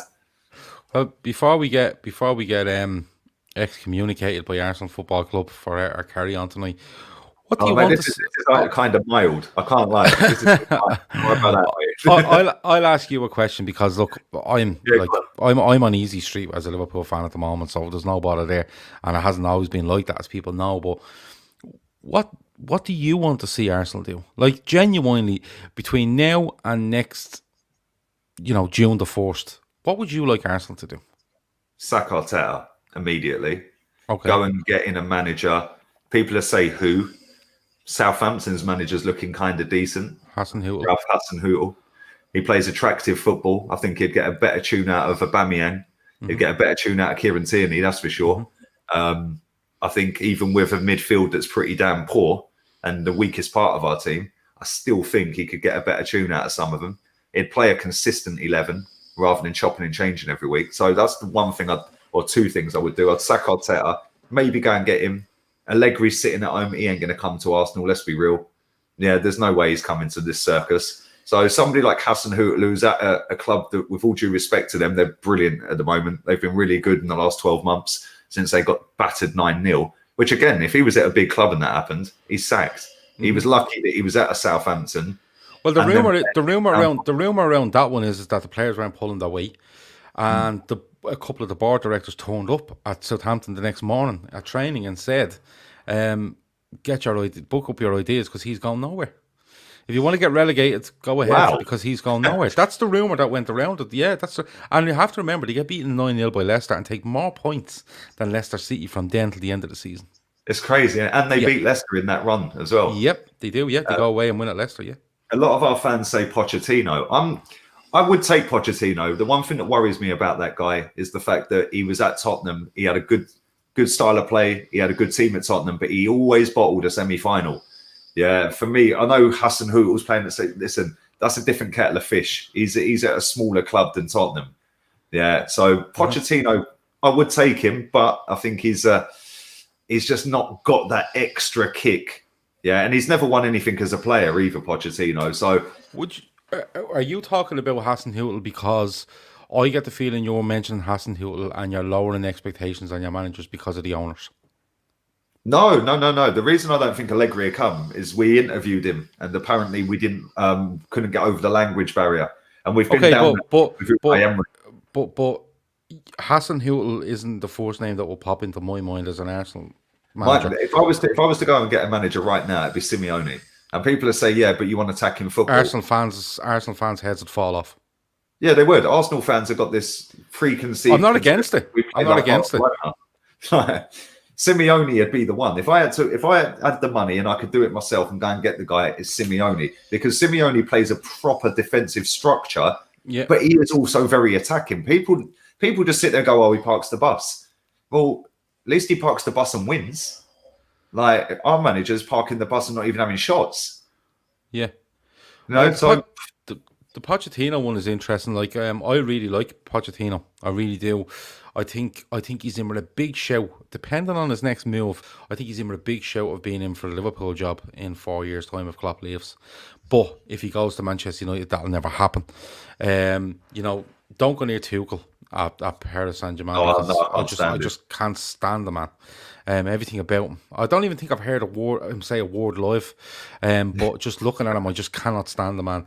Nagelsmann, He don't look like a football coach, does he? He just looks like a prick, to be honest with you.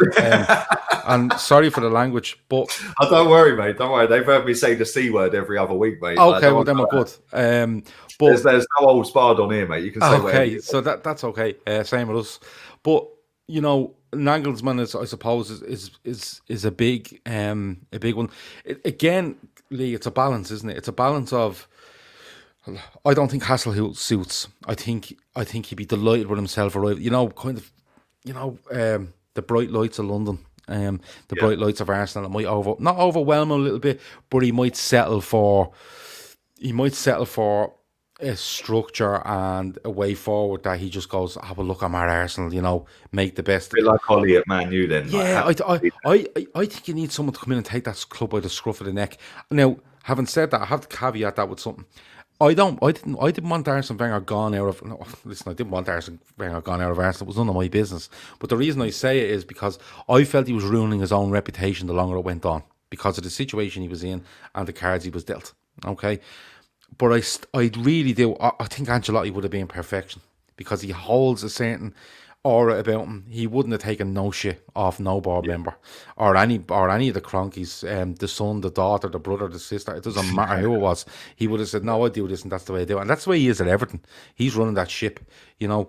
But I still think I think Simeone's a massive show. I think it's a really, really, really good show. But again, it's someone coming in. Simeone seems like the perfect fit, doesn't he? Because he come in and go, Aubameyang on the left, that's not happening. You don't work hard enough. Good luck. But there's a young lad in the 23s that works hard enough. He's in.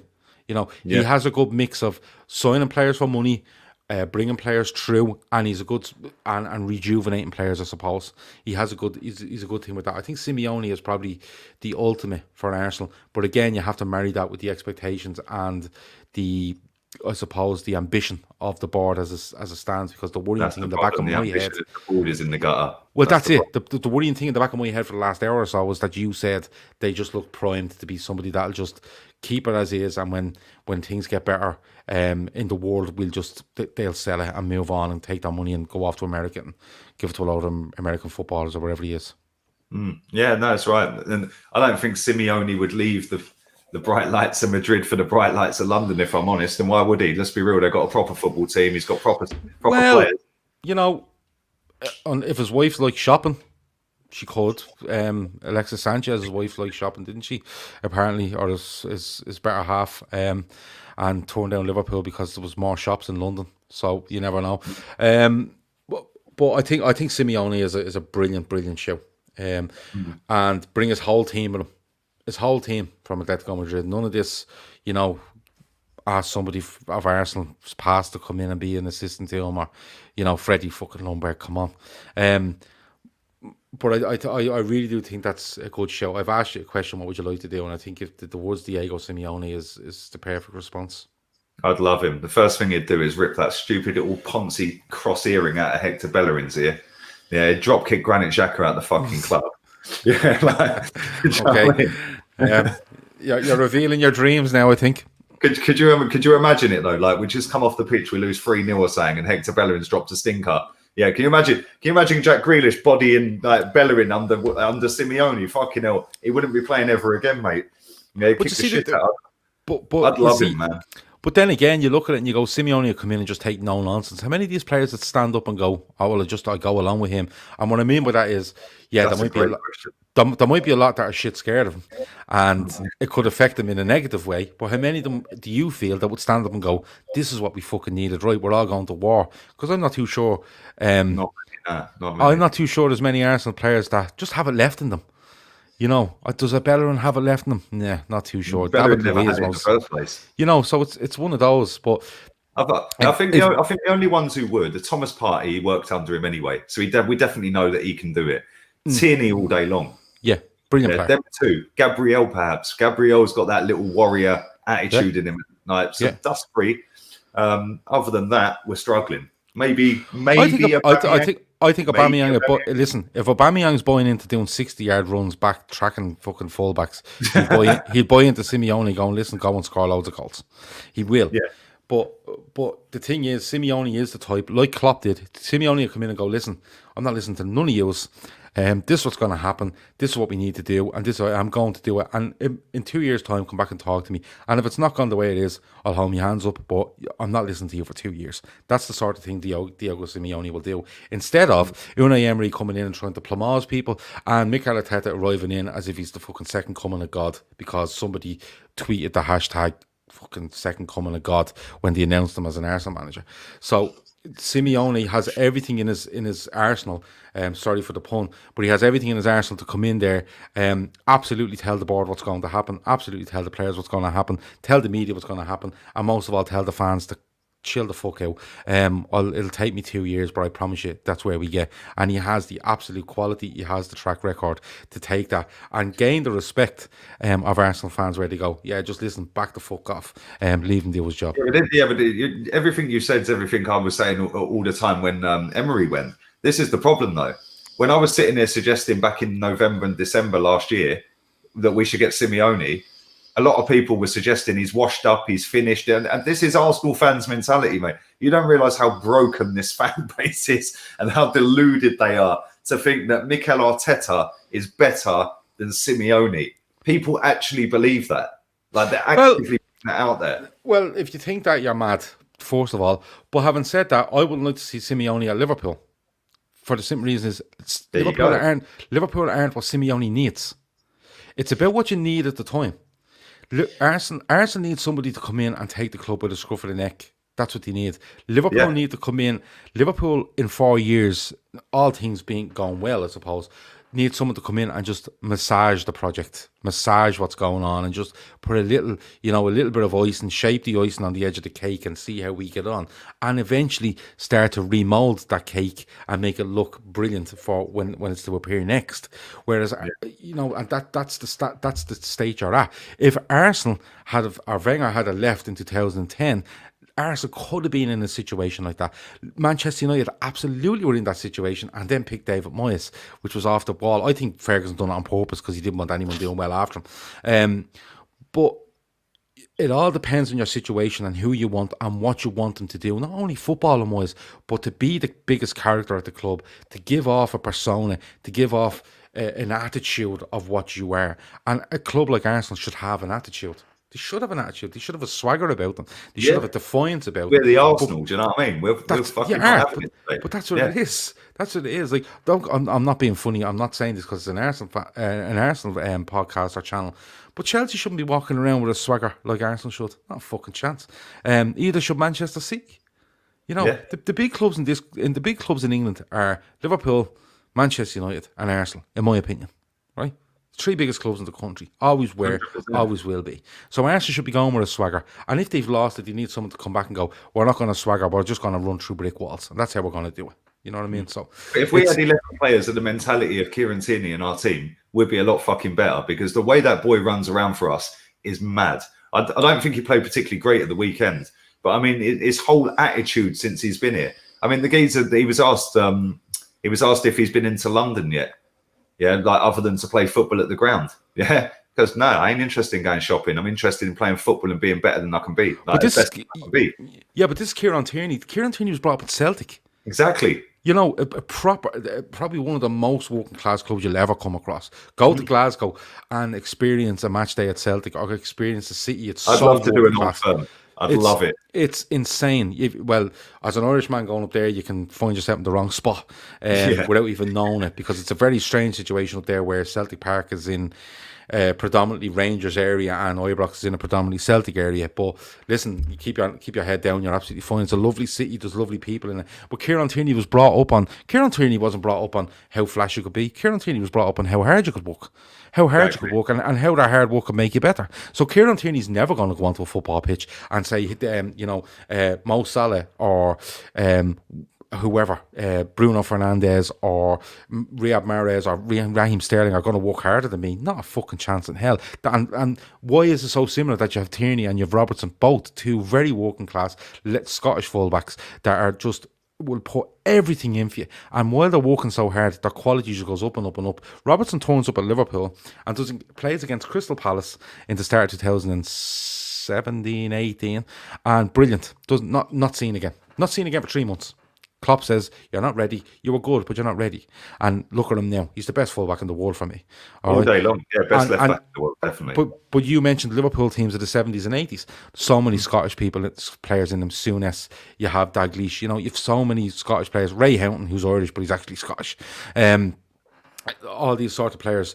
The mentality, the hard work, and the rest will come. The rest will come. Yeah, it's true, man. It's true. Absolutely spot on. And do you know the one thing about the Scottish League? I know it's not the greatest league. We know that. The one thing is, it's not as namby-pamby as our league, where you touch a player, they roll around 4 times. They fly into tackles in that league, man. I remember watching a podcast. If you haven't checked it out, I think it was called. I'll send you it. I'll find it and I'll send you it. Yeah, I'll text you it. I think it was on the Ball website. On the Ball YouTube channel, and they did an interview with Kieran Tierney. Is it off the ball? Off the ball, that's it. Yes. The Irish one, yeah. That's it. Yeah, I think, no, hang on. No, hang on. Let me find it. Off the ball is an Irish one. It's an Irish podcast. It's actually a radio. It's more or less a radio station now. Yeah, no, this one was a Scottish one. I'll find it afterwards. But yeah, he did an interview and he was talking about his time in Celtic. Like, it was about hour and 20-minute podcast. Yeah, if you can't understand deep Glaswegian accent, then listen carefully, because you're gonna hardly understand otherwise. You really need to listen to it. It's not like you can have it on in the background. Yeah, but he said that he gave everything for Celtic Football Club. He said like he nearly came to retirement after about a year and a half of playing football because like he had something wrong with his stomach. Yeah, and he had to take painkillers every single game, and like some games he was running at 60%, 30%. But he gave everything for that club. And do you know what? I thought, for such a young lad, he's playing for his local club, Celtic. Mate, I fucking loved him. Do you know, the funny thing is, the day we signed him, I said, make him captain. Yeah, and I was laughed out of town, mate. Not a bad argument. He's got to be captain because he is vocal. He will have a go at you. He will tell you to fuck off. Yeah, and he'll tell you straight, what the fuck are you running up there for? Get your ass back in here. We're 1-0 up away from home at Old Trafford. But it's not even that. It's a player that loves Celtic more than he'll ever love any other club. He never loved Arsenal as much as he loves Celtic, but the offer comes in and he says, you know what, I'm going to it because it's a better league, it's a better standard. I can further my career as much as I love Celtic. And that sort of mentality is I suppose it's rare. Now, would you say, a lot of players take easy moves for money where, listen, he's getting paid more at Arsenal than he was at Celtic, but it would have been easy for him to stay there for his whole career, earn a really, really good wage, be comfortable when he retires and be an absolute Celtic legend, which he probably is anyway. But yeah, he's an outstanding footballer. Kieran Tierney. No, it's brilliant. It was actually Open Goal website, Open Goal YouTube channel. Okay, I'll have a look. After this, yeah, absolutely. And, but no, listen, mate, we need that mentality. And the problem is we've got Hector Bellerin. Hector Bellerin, check this, right? After the game against Leeds, he did an interview on Arsenal.com, and he said, some parts of the game we played well today, some parts were poor, but that's what makes football so beautiful, that it's not set in stone. And then he said, if a striker went clean through on goal and every time he did, he scored, football would be boring. I was is that the kind of fucking mentality I want to hear from my right back? Listen, he sounds the sort of fella who writes poetry in his spare time. He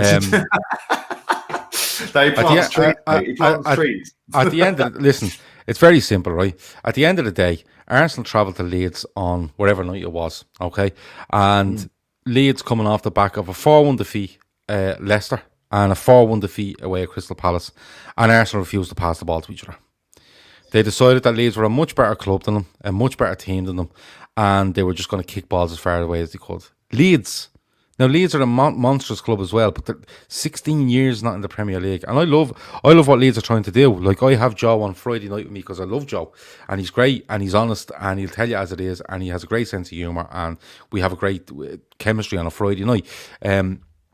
And he's he's a regular there, and we'll make you a regular as well. We'll haunt you until you just tell us you'll be on every Friday.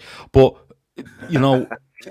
Arsenal, as as bad as you say Arteta is or the team is, they can't be going out like that.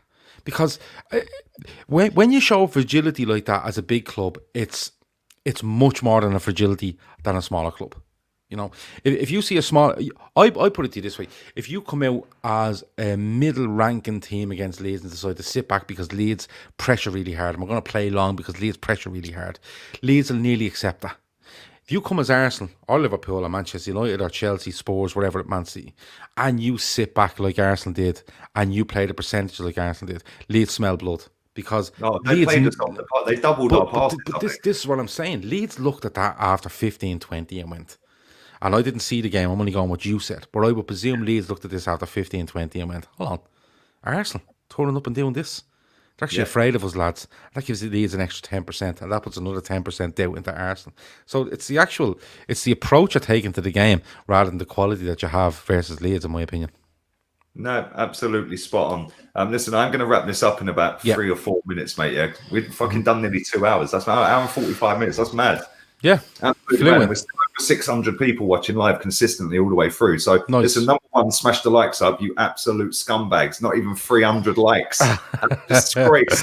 If you're a regular on this channel and you come and watch me every day, you should automatically just press like. How dare you? Disgusting. What I can't understand about this is that when you're watching, the like button's in front of you, isn't it? While you're watching. Do you know what I'm saying? Maybe they're just taking the piss, bruv. I don't know. But you don't have to go through like a questionnaire. You don't have to go off into the back end of the internet to hit that like button. It's literally there in front of you. Exactly, it's right in front of you. Look, we're nearly on 300. I'm not doing any more comments or questions until we hit 350. So 50 of you need to 49 now. Come on. While you're doing that, after you've done that, make sure you subscribe to LFC Day Trippers. Gav's link is in the title. You don't need to leave the page. You can literally just press the @ it takes you straight to LFC Day Trippers, and then you press subscribe. 42 likes, and then we'll do a couple of comments. And come on, I'm not doing anything until you hit 350. There's 600 people watching. Oh, I'll just keep drinking me can if that's okay. Well, I would go and make a cup of tea, but they probably will fuck off if I did that. Come on, we're nearly there. Come on, keep going. The average watch time on this isn't 10 minutes as well, which is pretty relentless for a live stream. 10-minute average watch time. Thank you very much. Come on, 28 likes, and then we go again. Oh, you're serious about this? You're serious about this 28 likes? God, okay. The other day I said I ain't saying a word until they do it. Okay. All right. So the strategy here is just to call all viewers scumbags and then just say nothing. No. Do you know what? I'm going to call them rats. There's a thing that if you want what's the rats thing? You're a rat. So everyone in the chat's called themselves Rat Army. With a Rat Army, mate. And who decided that you were rats? We don't say that person's name on this channel, mate. Not anymore, anyway. Oh, he's We've had our say. It's can I guess who it is?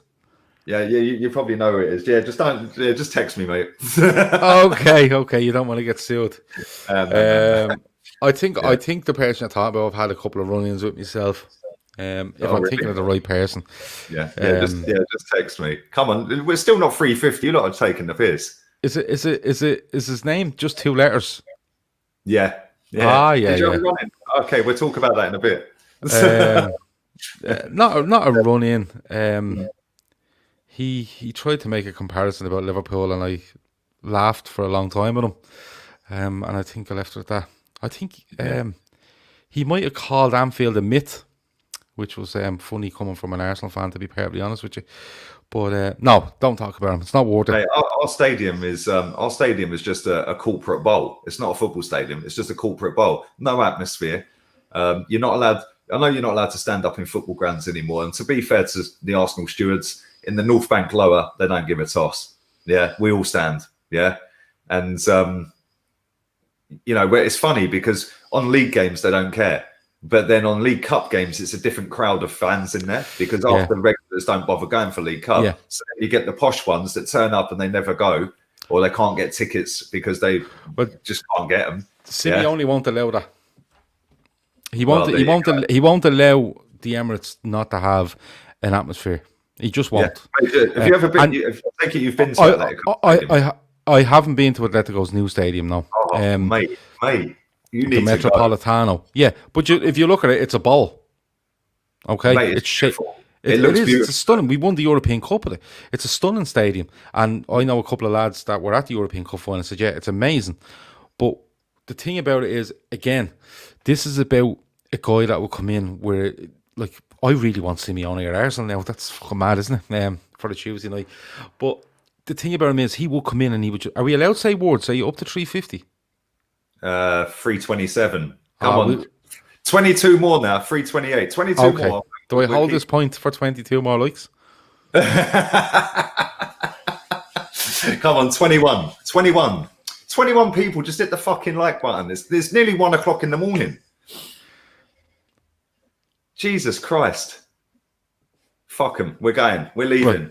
Right. Well, let me just make this point about Simeone so it can whet your appetite. So Simeone won't allow that. He'll turn up at Arsenal, and if he finds anybody not fucking giving it all in the stands, he'll have a word. And the reason I say that is because he's very like Klopp. Because Klopp turns up at Liverpool, and when he turns up at Liverpool, he's like, what the fuck's going on here? 86 minutes, Palace have scored, and you're walking out of the ground. Wasn't happy. Turned around and told him, don't do that again. Don't fucking do that again. Don't walk out on my team again.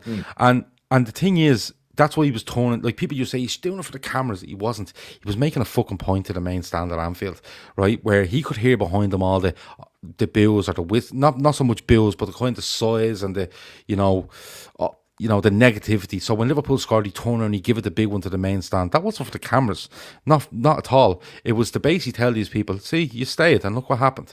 And the West Brom thing is always one where, isn't that embarrassing what he done? And he brought people down to the Kop and he made them. That wasn't a celebration of a 2-2 draw at West Brom. That was a point to make. You stayed. We got something out of the game. This is how it works. You do your bit. We'll do ours. And if we both do that, we'll be fine. And he's proved absolutely right, Yeah. If you watch Liverpool, I go to a fair few Liverpool League games during the season, and if you go to Anfield, no matter what time of day it's on it now, people would say, and certain Arsenal fans of a certain from a certain, I'm not saying it, but that Anfield is a myth. Try turning up at Anfield and playing against Liverpool, and let me know if it's a myth. It's not. And Klopp has installed that in people whether it's 12:30 on a Saturday morning or it's 7 o'clock on a Monday night, you're all in there and you give us everything you have for 90 minutes and we'll do the same, and let's see how we work it out. And I think Simeone would absolutely do that at the Emirates. Yeah, listen, I'd 100% agree, mate. We hit 350, by the way. We're actually on 360. Good. But, flying. Yeah, I've been to the Wanda Metropolitana Stadium when we played Atletico in semi-final of the Europa League. We absolutely hammered them at the Emirates, and they got a 1-1 draw. Yeah, they were down to 10 men. Simeone sent off, and then Koscielny happened, and Griezmann scored. Happened. Yeah, he was fucking useless. One of the most bang average centre backs I've ever seen, mate. Fully agree. But I think he was great, and he's in one of the greatest we've seen. That's how it works, apparently. And then I've been there, and I remember walking up to it and thinking, "Fuck me, this is big." And I've seen Sevilla Stadium. I've never been in Sevilla Stadium, but Sevilla Stadium looks tiny on the outside. Beautiful little stadium, but it looks tiny. Yeah, and I was shocked when I found out it was nearly 55,000. Yeah. But as for Atletico's, that is the loudest football stadium I've ever been in, mate. My ears were ringing the next day. And it was like every time you get towards their goal, their fans get louder. It's like they're putting a shield up and saying, "You ain't fucking scoring here." Yeah, it was mad, absolutely mad. But they're all built for acoustics. They're all built for acoustics. Better, didn't they? Their accents, their yeah, but the Spanish kind of react when a ball goes wide, and it's mad sound that comes out of them. But it's like Kyle Butler became a YouTube member. Fair play to Kyle Butler. Big up Kyle. You'll be in the members meeting where Arsenal fans bash me on this channel at some stage.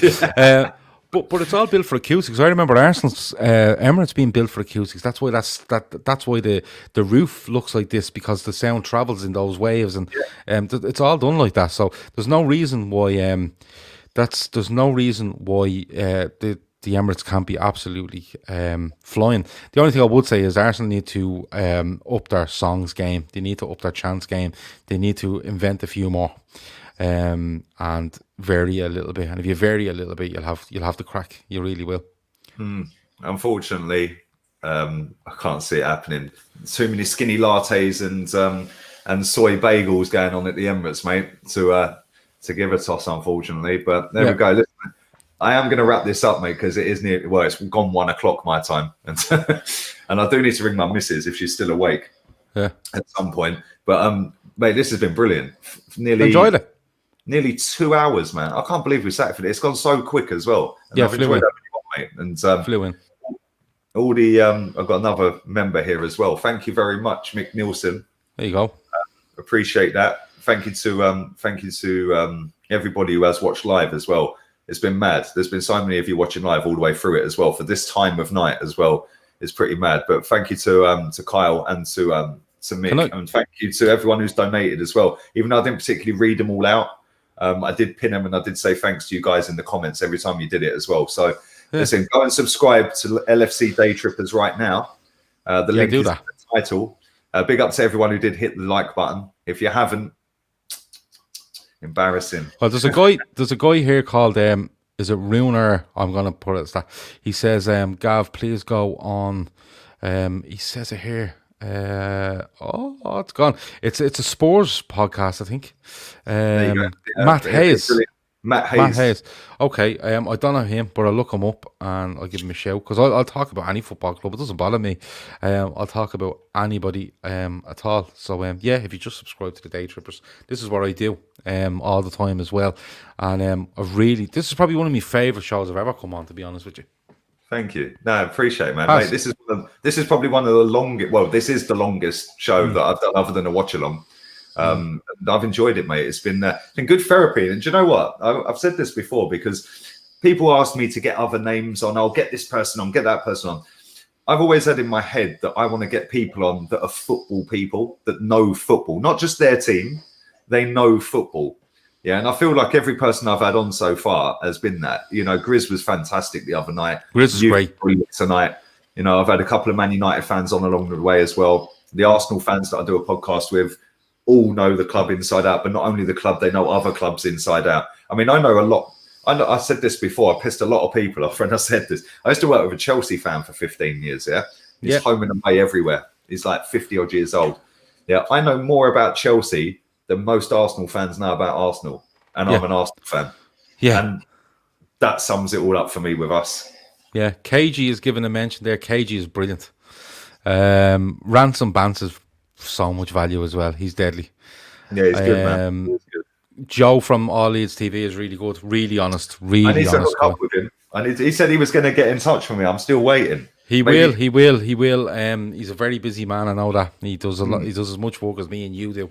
But KG is very good. Have you had KG on?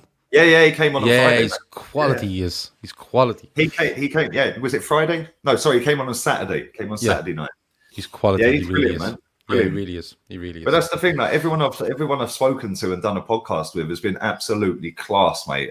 And the chat, I've loved them, because listen, there's a lot of people out there that get loads of views and stuff like that. That's great. I want people that are gonna bring something to the channel.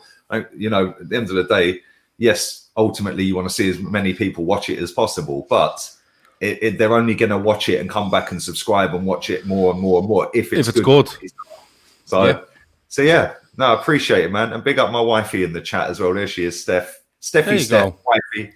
And great show again tonight. Hit the like, subscribe, and make sure you subscribe to FC Day Trippers. The boss has spoken. So she has spoken. Is there anything else you want to plug, mate? You got any other? No. LFC Day Trippers. If you type in LFC Day Trippers on Spotify, Apple Pods, Google Pods, YouTube, Twitter, anywhere, you'll only find us. Instagram, stuff like that. We would usually concentrate on audio downloads, but we've tried to push YouTube for the last couple of months. The reaction has been outstanding. I even have an Everton fan in there that likes me, which is amazing. But watches a lot of our stuff. There's an Arsenal fan that watches a lot of our stuff. There's Man United fans that watches a lot of our stuff. Listen, we do talk about Liverpool. We talk about other clubs as well. We do the Friday forecast where we look at the whole league. Yeah, that was good. I enjoyed enjoyed that. Yeah. And we listen. We're not one of these that come on and just go, Liverpool are great, fuck the rest of us. We try look into all the different clubs, and we try have a laugh at the same time. We try to be as interactive as we possibly can, and that's all we're there for. We work hard, we play hard, and I suppose we try bring as much content to people as we possibly can, and get them as involved as we possibly can. So if you're around and you're a Liverpool fan, or you're just interested in football in general, the LFC Day Trippers, have a go, have a look. As I always say, I think if you do subscribe, I don't think you'll unsubscribe. I think you'll find something in there that'll interest you. There you go. Well said, mate. And thanks very much. There's even an Everton fan in the chat tonight who said he like. That's him. Yeah. Very quickly before we wrap this up, the amount of people that said you should read audiobooks because you've got a soothing voice in the chat tonight has been mad. Okay, I must give you my wife's phone number, and you can let her know that, because most nights when I come off a podcast, she said, "Jesus, you're very loud." So. I dread to think what my neighbours think. Good job I live like half of them are Spanish, because they can't understand a word I'm fucking saying. There's one guy in there called the captain. He says, "Get Shawnee next." Shawnee, of course, is Shawnee FC, as we call him on the LFC Day Trip. But Shawnee is so honest. He's brilliant. You love him. Yeah. Liverpool as well. Yeah. If you want to. Cool, mate. Listen, we've got each other's digits. We'll arrange that definitely, mate. 100%. Absolutely. As I said, if you ever need us for anything, give us a shout, and we always try to help out people, no matter who they support and what shows they're doing. We'll do our best to help out. You're a legend, mate. Thank you very much. Listen, everyone have a wonderful evening, and I'll be back again tomorrow. I'm hoping that Tapas Pulis is going to do his press conference early in the afternoon. Tapas Pulis. I've triggered so many people calling him that. Yeah, I would say so. But I'm hoping he's going to do his press conference early. But listen, either way, I'll be back around lunchtime, 1 o'clock-ish. All have a wonderful evening. Later.